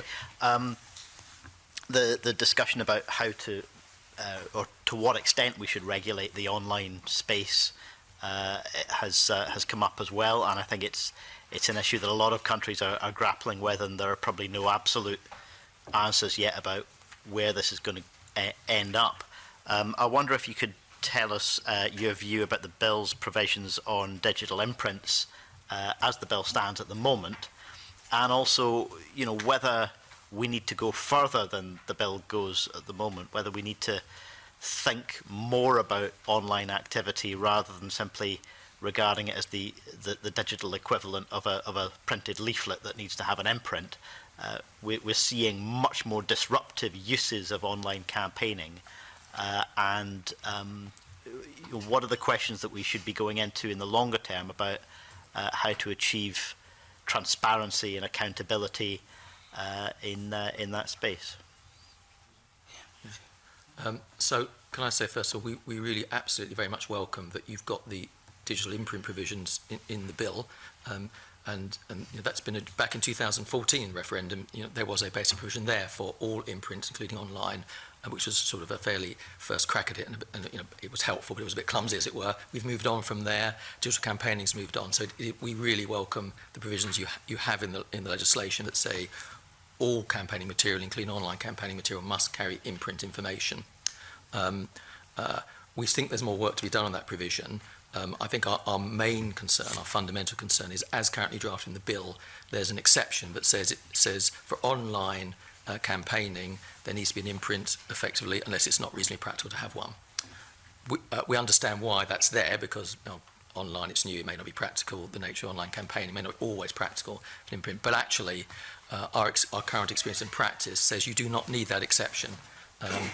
Our work with social media companies, with Twitter, with Facebook and Google is showing it's absolutely practical, and in elections overseas we're seeing it as well in other democracies. It's absolutely practical on all forms of digital campaigning for there to be imprint information, by click-on information, by other ways of doing it. So we think having the exception is a very bad idea, because as soon as you put the exception in, you create the hole in the system, and you give no incentive effectively for the social media companies and everyone to require this and for it to happen. So it needs to be an absolute rule, and we see no practical difficulty. So that's a strong recommendation we've made to you in our written representations, and we repeat that today. No need for the exception. If one broadens it and talks about digital campaigning more generally, we published in June 2018 a report on digital campaigning. We made a number of recommendations, and we can send you that report if you're not, about moving the law on in the voters' interest on digital campaigning. Parts of those relate to some of the things we've said to you already, which actually is about you need to enable there to be absolute transparency. So we see ad libraries now. We see from the social media social media platforms, you can go onto Facebook and they publish ad libraries of adverts that are going on there and so forth. But that's helpful. It's good, but it's voluntary. It's done how they choose to do it. A different social media platform would do it differently. There's no guarantee it'll happen tomorrow. It's being done in different ways. It's not necessarily being done by them in a way that's totally consistent with UK legislation, how to define what is and isn't campaigning, what gets caught in the ad libraries and so forth. So we do think there needs to be overview regulation, some rules that require the social media platforms provide this transparency in a way that's consistent with UK law and UK requirements. That's one of our recommendations from that report. It doesn't necessarily have to be picked up in this referendum bill. I'm not suggesting that, but it needs to be picked up in the context of elections referendums. And we do think also what would give public confidence, and it goes to one of our recommendations to you on this bill, is that you enable law enforcement agencies, and that includes us as the regulator of this, to be able to acquire information swiftly from social media platforms, so that if there is concern that people are being targeted in a certain way, there's rumours, things are perhaps being done in not such a legitimate way, that we can go directly to the social media platforms where we can. It's not always possible, where we can, and require that information. And it shouldn't be voluntary, it should be a requirement, because that makes it easier for them. They have to provide it. And you now hear them saying that. So it's interesting, some of the evidence in America over there now where the social media platforms are saying you need to put regulations in place to require us to do these things. We are commercial companies, we need those rules. So I think there's further development to be done there. But just the third and the other big strand I'll just mention today is, which we can do something about, is we do believe that it's important to help voters, and that's about raising their awareness more and more about how it is that people are trying to influence them, particularly online, for voters to think about, it's a form of digital education, to think about that actually you are being targeted, understand that it could be very obvious, it could be sort of more indirectly through campaigns and issues, but it is all campaigning. Think about who's trying to influence you, think about the source of that. You can now look and see if there are imprints, who's trying to do that and so forth, where you can. If you can't see who's trying to do it, be suspicious of it if you're not sure where it comes from. And we noticed, for example, I was meeting the Australian Electoral Commission a few weeks ago. In their recent federal elections, the national election in Australia, for the first time ever, the Australian Electoral Commission ran a national public awareness campaign saying to voters there, be aware, think about who's trying to influence you. And by all accounts, it was very successful. It was well received by voters in Australia, and it was a good campaign. Now, there's every reason that's something going forwards we would like to do in a UK context. If it's the wish of UK Parliament and you as a Parliament. That's the sort of public awareness work we think we can help on as well. And we would probably work hand in hand with other organisations like that. Data protection is important. We would work hand in hand with the Information Commission on that, maybe a joint campaign. So there's things we can do on digital awareness to help voters as well. So there are strands of work, there's more to be done, but that's the direction of travel, I think. Yeah. Building on what Bob said, I think if you look at the European Parliament elections in the recent months, the social media platforms, the Twitters, the Facebooks, Google, all these sort of things, they're struggling towards getting a kind of social media imprint. And our concern in the bill is if this, if, as it says, it's not reasonably practicable to include an imprint, it would give them an out to not develop this sort of stuff. And we've been working with Scottish Government to give them international comparators, for instance, in Canada, where personal opinion is just exempt from all of this sort of stuff. So we are still discussing with Scottish Government the kind of the work around this. I mean, I think we are all struggling toward a set of answers, even to define the questions on this, really. Your written submission draws the distinction between how campaigners should be regulated and how individuals should be treated, in the sense that you don't want voters who are simply discussing a referendum to be held to the same standard. And I think we would all agree with that in principle. But is there not a danger that almost implies that we have the same sense of a binary separation between campaigners and individuals discussing a campaign? The online space disrupts that, and it does blur the distinction between discussion and publishing. Discussing online is also publishing. And as we've seen, what we used to call kind of astroturfing by corporations producing fake grassroots has now been taken to an industrial scale, either with the use of fake accounts or with the use of very targeted data to manipulate the way people experience political debate online. Do we not need to look at that space in between being a campaign body and being an individual voter discussing a political debate like a referendum, and think about what we need to regulate there? So, for example, should the rules be different for individuals who have a social media reach beyond a certain number? Should be a threshold for your follower counts or what have you, that someone who's got more than 50,000 followers should be regulated, should be held to a higher standard than somebody who is just an individual discussing things with their friends? Really interesting question. I suppose gets to the heart of questions about freedom of speech. If people having a conversation about a campaign issue in a cafe is not regulated, but people having the same conversation online, because that's the medium that's used now, it becomes much more difficult to pin down those conversations and to regulate.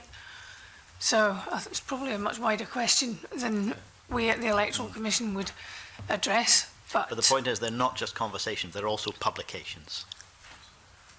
You discuss something on social media, you were also publishing. Yes. Yeah. It is a wider question, because if we were talking about newspapers, traditional, or radio or TV, they are all regulated, and the question is, at what point is someone, I think on your example, is someone have sufficient reach and they are regular, and they are a major blogger and they have their followers, should they be regulated? But that's not a question. That's not our field of regulation. That is about regulating publishers and the rules they should follow, I would suggest. And it's an absolutely live debate, but I don't think it's one you would look for us to control. I think you would look for us to regulate quite rightly where someone's crossed the threshold and they are campaigning, and we look at that in the sense of organising it as a campaigner.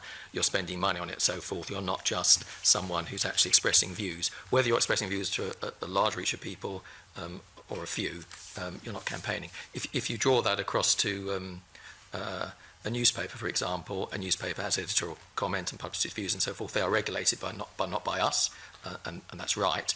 But on the other hand, if a newspaper started producing leaflets in the paper and so forth, vote for so and so, they would fall within our rules and become a campaigner. So there is already sort of crossover. I can see what you're saying.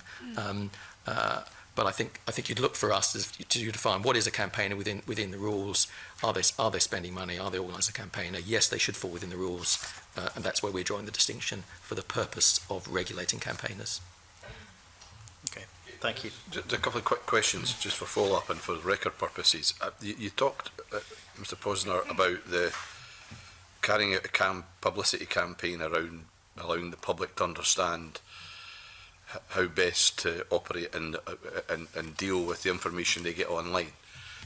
Just forgive me, a very ignorant question for me to ask you. Do we actually have the powers in the Scottish Parliament to mandate you to do that?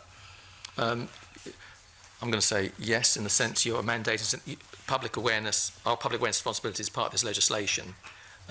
So I'm going to say that it can be checked afterwards. Yes, absolutely. Okay. Yeah. I mean, I think one of the things is we are under a duty responsibility to do public awareness campaign, or we will be for coming referendums, and that's been the case in the past. The question is how you structure that public awareness campaign.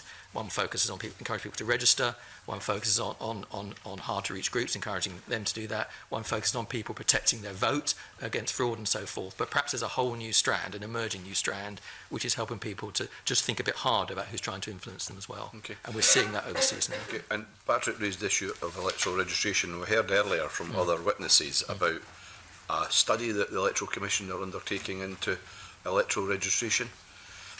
Can you confirm that actually there is such a study? What's its remit, and when do you expect it to come to any conclusions? Sorry, Andy, you want to? No. Yeah, I'll lead on. So, Andy,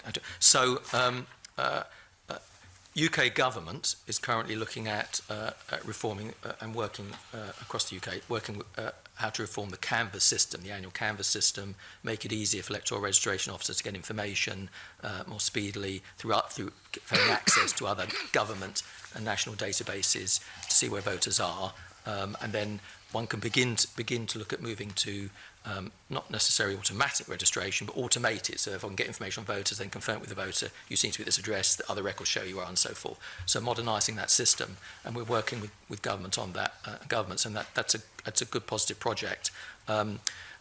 We're also encouraging, and we've published feasibility studies about how one can go further on the registration system and get the registers more joined up, more use of databases.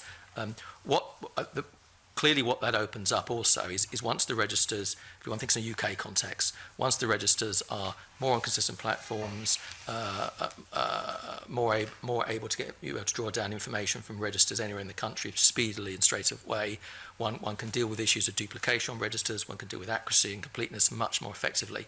But one can also open up for voters all sorts of good options we see overseas where there are national databases. So voters wouldn't necessarily have to go to one polling station in one place in one corner of the country. Arguably, in any corner of the country, they could go into any polling station and vote. That would surely be a good thing. You could look at advanced voting. You could other innovations. So it actually opens the door up to modernising the system in the interest of voters. And it's, when one thinks of the premise, one would never have written a system, to have 380 or separate registers in the UK that don't talk to each other. We need to move on from that. And timescales around that work? Timescales, well, it requires parliaments, governments to bring forward legislation and parliaments to legislate. So that's not within our gift. What we are doing, and we published just a few months ago, we published what we call Feasibility Studies, which was work that said, which set out how these things could be done. The next stage, we would love it if obviously we could work with governments and agree a policy timetable towards something. Okay. Yeah. Okay. Alex. Yeah, I think all the panels we've taken evidence from, we've been very clear, where permitted around the need for testing the question and the role of the Electoral Commission, including where the question's been asked before. Just for the record, I wonder if you'd like to explain your position on that. Yes, we strongly believe that the Commission should be asked to test the question. Referring again to putting the voter at the centre of the process, we think a formal testing of the question helps to provide confidence and assurance to the voter and to the Parliament posing the question in terms of the integrity of the process, to establish that it is clear and transparent and neutral in its setting. Thank you. And I just wonder, can you explain very briefly how you go about such testing? What gets involved in that process? I mean, we've been testing, we have a standard testing procedure. It normally takes up to 12 weeks. A bulk of that time is used for research with the public. We do focus groups and in-depth interviews, for instance, in 2013, across Scotland, Western Isles, everywhere. We take advice from experts, accessibility experts, plain English experts. We undertake effectively a consultation exercise as well. There are people in this room we got responses from in 2013. We had over 450 responses the last time we did a Scottish-only referendum. And then we publish a report. At the end of it, we supply it to the Scottish Parliament and give it to ministers. Unsurprisingly, most of the debate around this particular part of the bill has been around the 2014 referendum and the question there, or more particularly the answer or the options of answers given. What specific measures would you or study would you undertake in view of the fact that for the EU referendum the question was changed, the potential answers were changed, and it was as the Scottish referendum was the answers there being seen as flawed. How do you go about measuring that over, say, intelligibility, given that the question's been reused so often in polls? Well, I think it's really important to say we don't start with a preposition at all, and the fact that there was in 2014 a referendum in Scotland, and if we had a repeat of that referendum, if I can put it that way, it would be a very material consideration, but there was a question that was in the public's minds back then, and there's a familiarity, and polling since an interesting point. So all that would be picked up as part of the assessment process. But we wouldn't start with any position at all as to how, there would be a proposed question, obviously, from, for us to assess, but we wouldn't start with a position about whether that's right or wrong and so forth. We would just test that. The whole point is to be evidence-based. And therefore, based on that evidence, we would recommend what seems the right question back to the Parliament.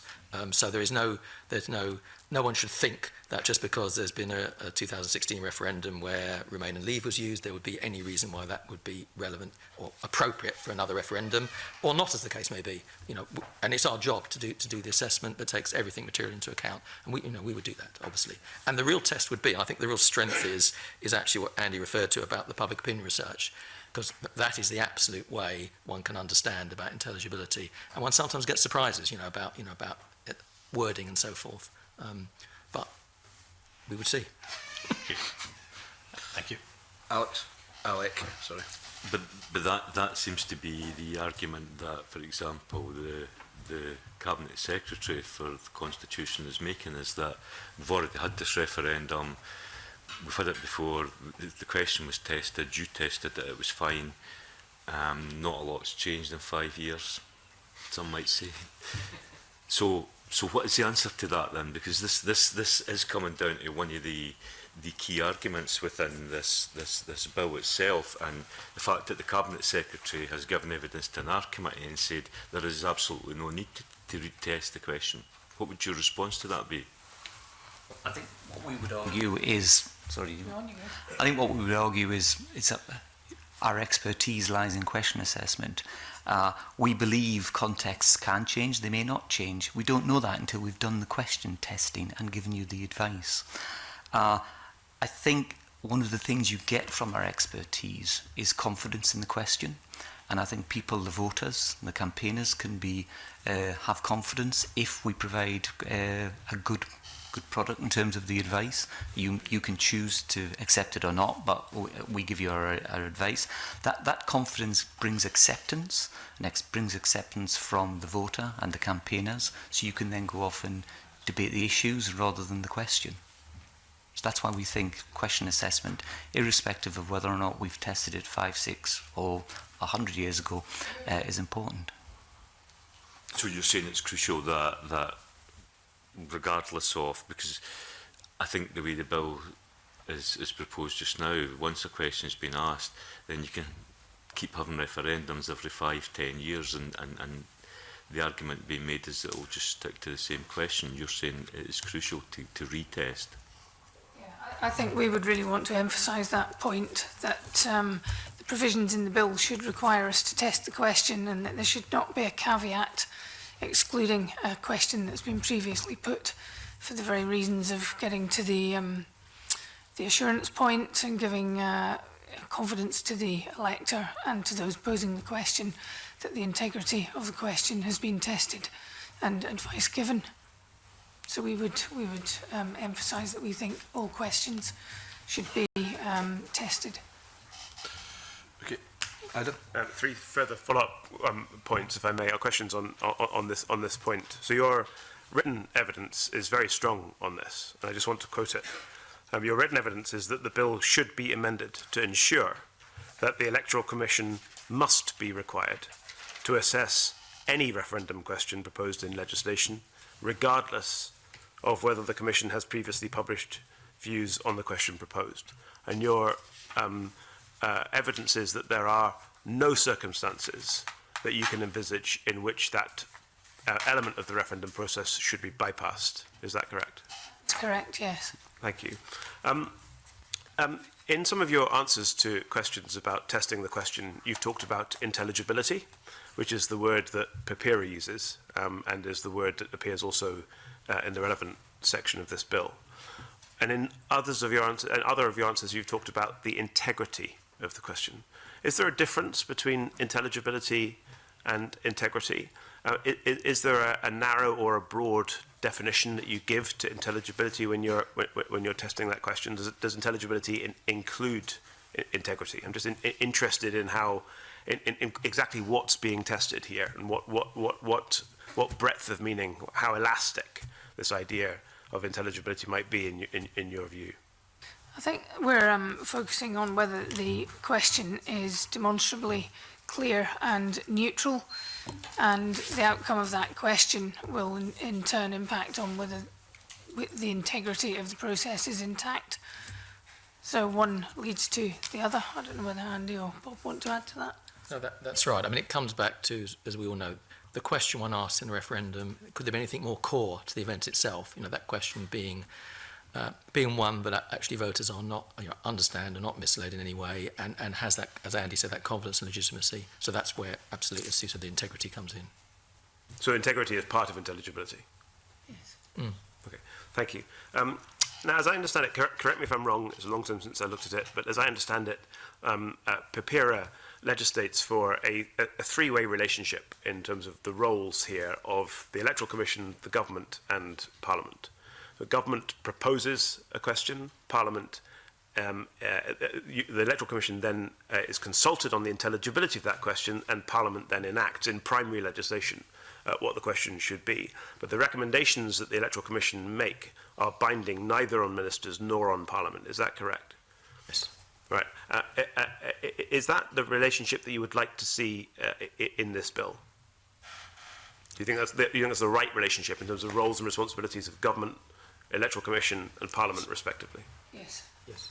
So does it follow from that that you think that Parliament should legislate in primary legislation for any referendum question?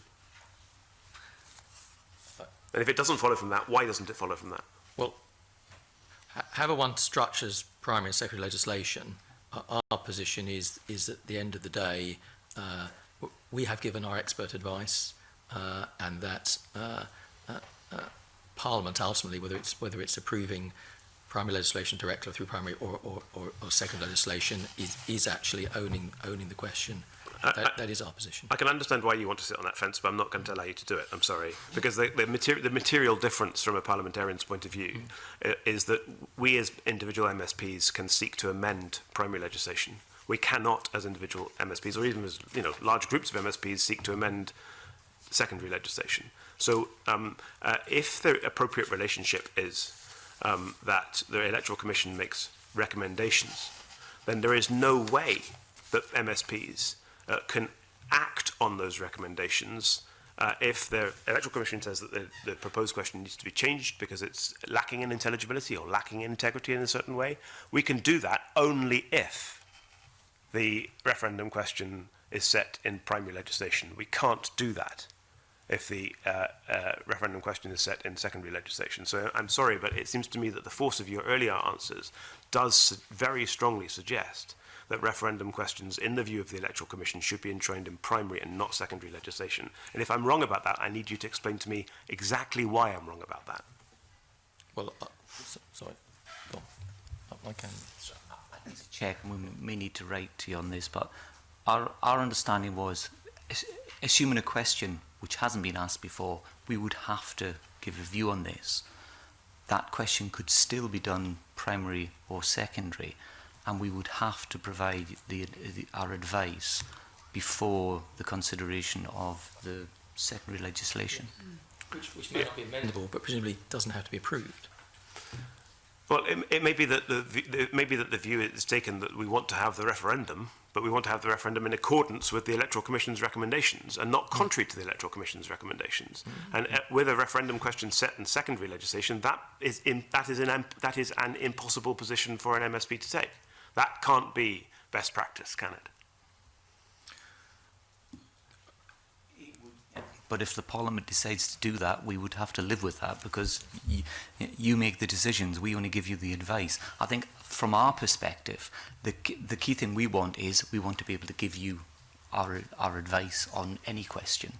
Now, we've obviously followed the other debates. People have talked about super-affirmatory processes and such like.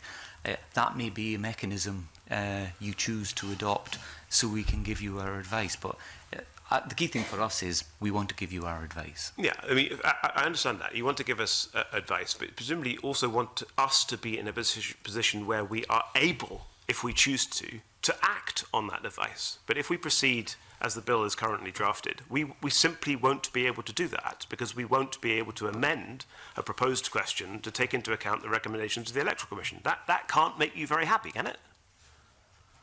Well, I mean, you won't be...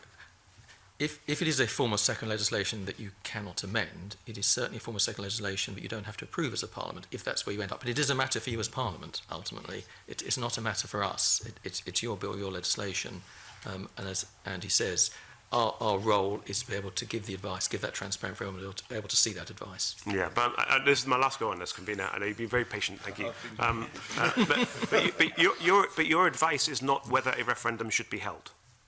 Your advice is on the intelligibility of a proposed referendum question. That's the advice which you need to feed into the democratic process to enable us to make a decision about whether this particular wording of this particular referendum at this particular time should go ahead or not.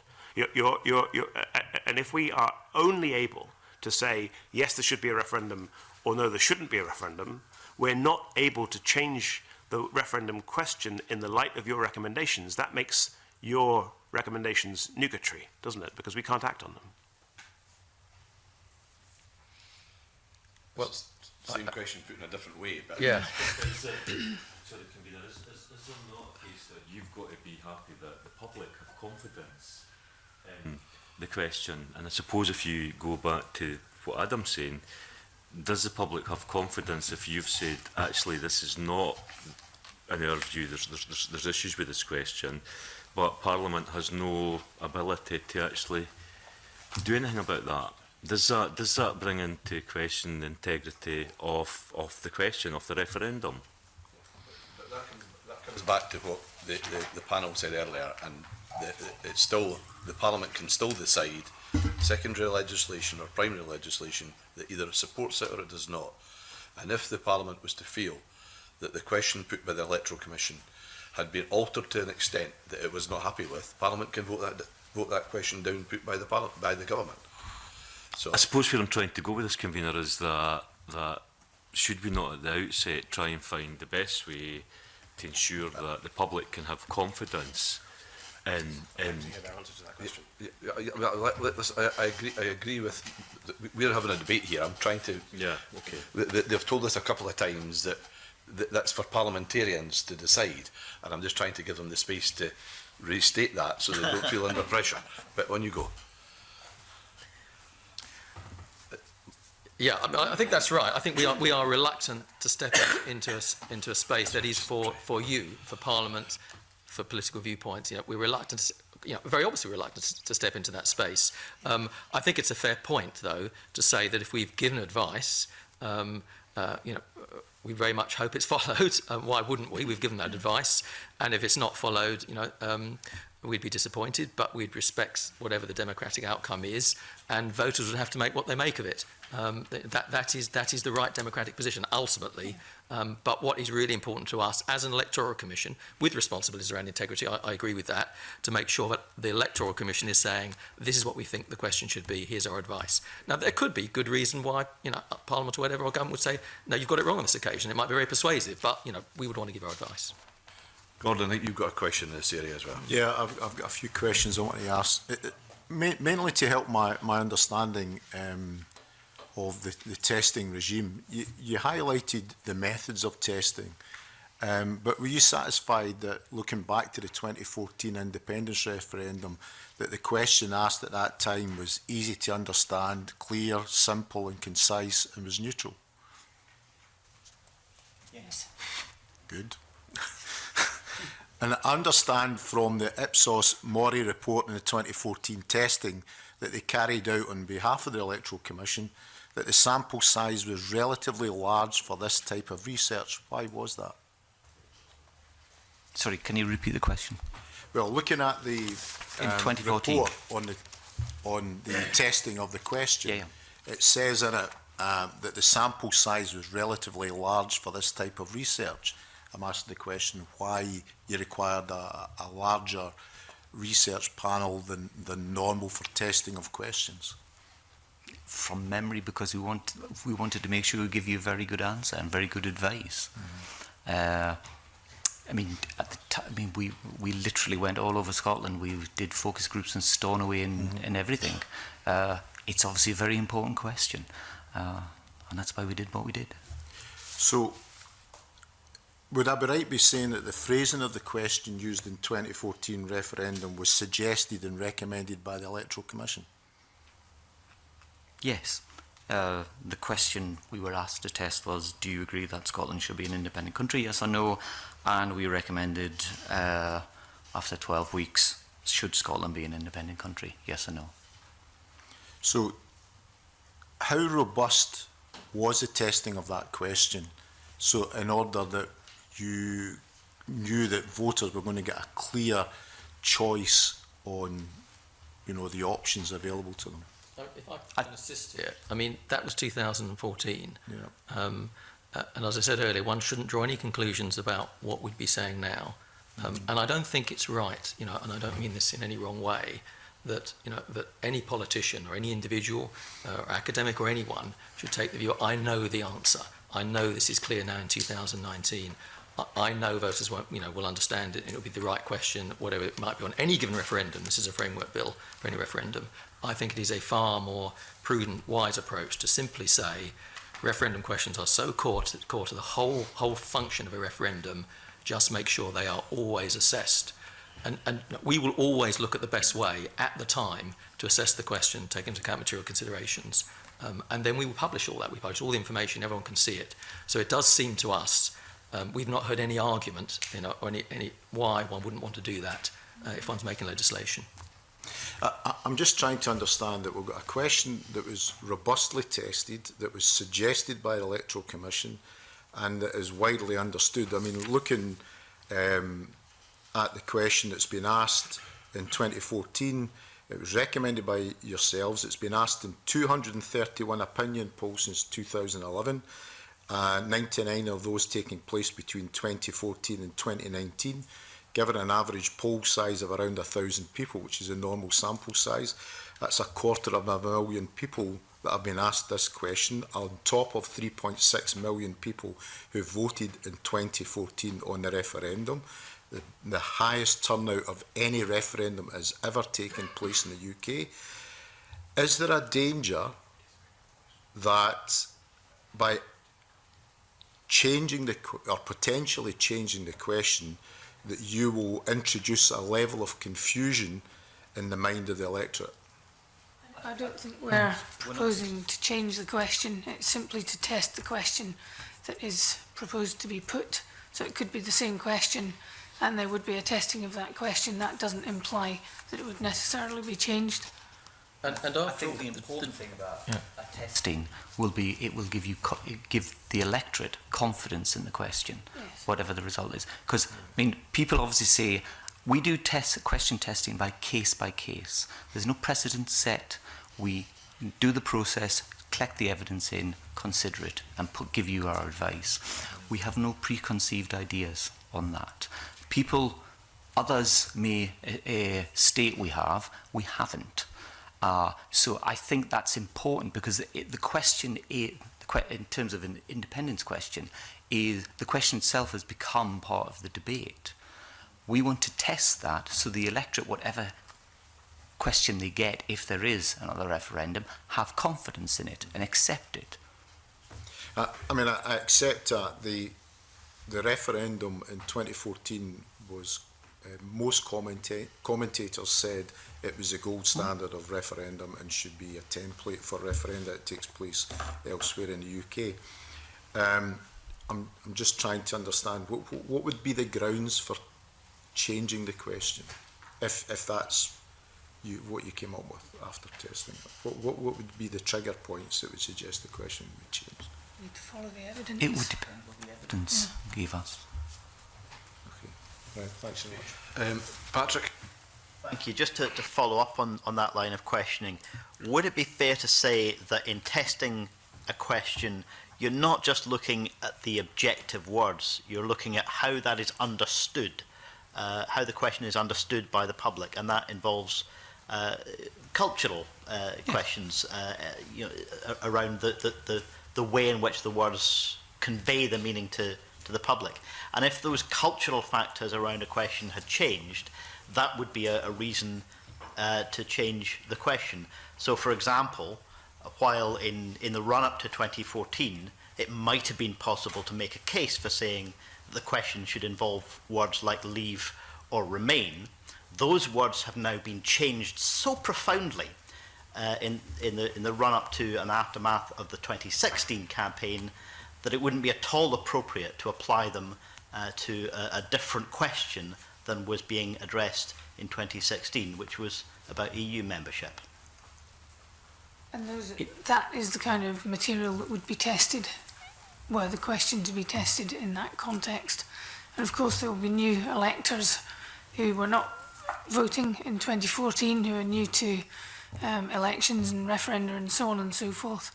And the idea would be to test the question to ensure that it was understandable, that it was, wasn't nuanced on either side, and that the elector felt confident that they could participate in the referendum and cast their view appropriately in light of the question. I mean, in 2014, Scottish Government did propose a question, which presumably they thought was the right question and fair, but we recommended a change, which was accepted. You know, and I think you're absolutely right to say it's looked upon as the gold standard, that referendum. I assume going forward in any other referendum, you want them also to be a gold standard. Why would you introduce risk into the system? It might end up in an independence rate, it might end up in exactly the same question, but you'd want it to be tested and be confident, people to have confidence in that. That's what we're suggesting to you. And you got a follow-up question to this as well. It's very quick, convener. I just wondered whether for any question in any referendum, whether the Commission would always need 12 weeks. Go on, Andy. Well, yes, I think is the short answer. And one of the reasons why I would say yes is the bulk of our testing is public opinion. It takes time. The way we do it, it takes about 8 weeks. We also consult with lots of other people. You literally need time to do this. You could shave off days or a couple of weeks if we were told we were going to do this beforehand and we had someone contracted to undertake work on our behalf. But it does take time to do this, to give you quality advice. Okay, but what you've described, I suppose, is a bit more of a process that could be done differently depending on issues around resources, perhaps. Well, we do it one particular way, and others have said it's the gold standard, so you would kind of, personally, I wouldn't want to move away from that standard. Okay, thanks. Tom, I knew this area would take so long. That's why I began at the beginning to say, let's have all the other questions first. Tom. Just a very brief question to assist my understanding, I promise, very brief. You've spoken how a question would be proposed by Parliament, and you would seek to assess that question, and you would reserve the right potentially to suggest another question based upon what your what work you undertake, where that leads you to. With regards to any change of question, how do you test the intelligibility of that question with regards to Parliament and to politicians, so that whatever instruction is issued by the electorate in the referendum, that question is clearly understood by both government and Parliament? Well, so the process involves continually talking to campaign groups, politicians, and other interested groups, individuals. And if along the way of the process, it's partly why it takes a while, it seems that voters, the information is saying this question needs to be amended in this way, we test the amendment as well as part of the process. And we would go back through the loop again with everyone who has an interest and to make sure there's a view on that. So we endeavour to achieve the point you're concerned about. So there would be an open dialogue, and perhaps if a certain question was suggested but opinion was given by politicians and experts that such a question may be ambiguous or vague in the instruction that it gives, that would be part of your ongoing process of consideration what the final wording would be. Yes. Yes. Apart from the public opinion research, we're talking to lots of different people all the time. We essentially run a mini consultation exercise. We talk to plain English experts. We're doing a lot of other things around, which then comes into the pot before we give our final advice.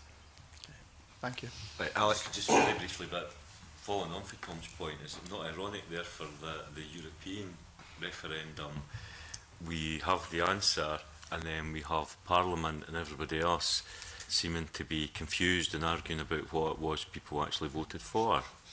And that's the worry, isn't it, with referendums, that the outcome is not accepted by politicians and they're all now running about saying that's not what we were voted for. So you can draw a distinction where you get the sort of referendum which is called, it's not an advisory referendum, it's a binding referendum. So on the alternative vote system for the Westminster Parliament, all the legislation was in place. Yeah. So we were able to say to voters very clearly, well, if whichever way you vote, this is what will happen, because the legislation was in place, it was all there. You contrast advisory referendums. Sometimes advisory referendums, it is it might be clear, it might be about, maybe about abortion or something, it might be an absolute clear fact. But when you get issues, you get other issues of referendums where, absolutely as you describe, what follows. I'm just trying to recall the 2014 referendum, Andy, I think we asked both governments to issue a joint statement, didn't we? Yeah. Which they did, about the consequences of whichever way the vote goes. And that was I think that was helpful for voters, but it only took it so far. Yeah. It was one of the interesting byproducts of the intelligibility question process. People understood the question, what it meant to leave the United Kingdom, Westminster, whatever. You got lots of different language used, which Patrick was kind of alluding to before. But one of the things the electorate told us was they didn't know what would happen next. So we spent a considerable period of time working with the UK government and the Scottish government to produce what would happen next in the event of a yes or in the event of a no, which we included in our public awareness household leaflet, which we then circulated to 2.5 million electors in Scotland. And we also included a page for the yes and the no side, the designated leads, to give them more information, because we thought that was very, very important. Okay, I think we've got through that area. Angela, you still want to ask a question around the corporate body issue? I do. I've got 2 points that are specifically about the Electoral Commission as a body. So picking up on our discussions earlier, bearing in mind that as parliamentarians we're elected and your commissioners aren't elected, I looked at your website, you have 10 commissioners, 50-50 gender balance, big tick. You have, people who are tasked with, looking after Scotland, Wales, Northern Ireland.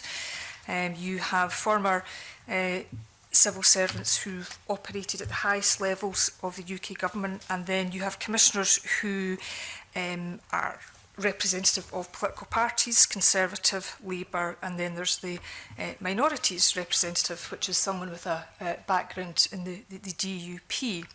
So what I'm interested in is how you ensure your impartiality. Okay, that's a fair question. The commissioners for the regions, we are appointed, and we go through a process of appointment which is routed through the Speakers Committee in the UK Parliament. We overtly state our neutrality. And I have to say, at the Commission Board, we require to speak openly about any conflicts or any interests and so on. This is refreshed on a regular basis.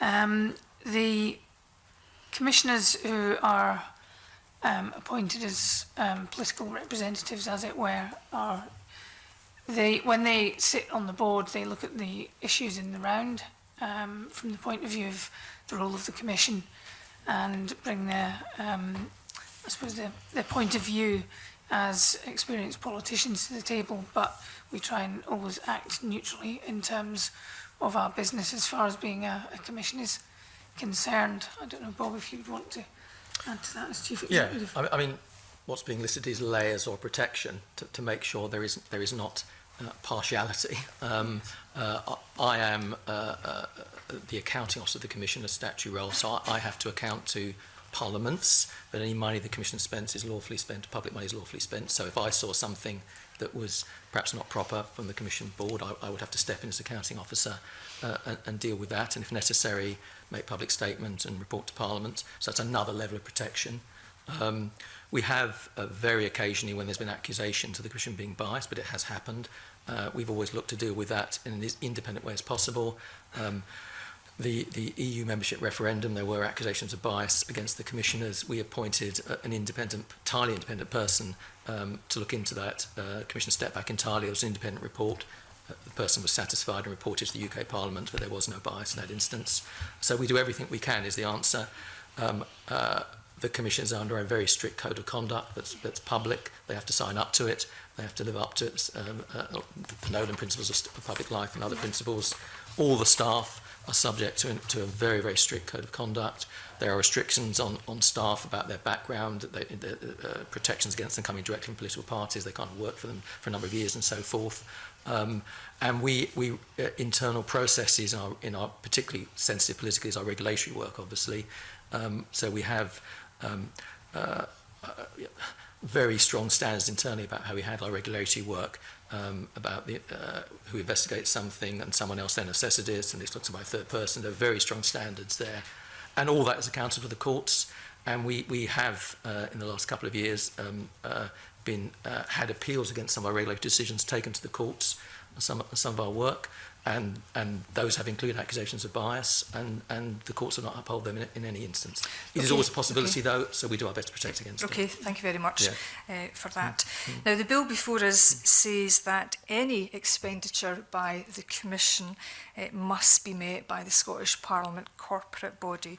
Now, that is out of step with the way in which the Parliament's corporate body funds other independent organisations where a budget will be agreed, and the corporate body wouldn't be under any obligation to fund expenditure above that budget. And I just wondered if you think it is right that the Electoral Commission should be treated differently to other independent bodies, and if so, explain why. Yeah, go on. I mean, I've seen the report you're alluding to. We have got no problems with what is being suggested as an alteration. I think, interestingly, another bill which is before the Scottish Parliament, the Scottish Elections Reform Bill, brings us to account to the Scottish Parliament, which is something we're very keen to do. And the provisions in that, I think, don't reflect the provisions in the referendums bill. But no, we've got no problems with the suggestions of the corporate body. Okay, thank you. Okay, I think that's exhausted all the questions. I'm very grateful to the Electoral Commission and the individuals who appeared before us today to come and help us with evidence session on the referendums bill. And I will close this session of the Finance and Constitution Committee.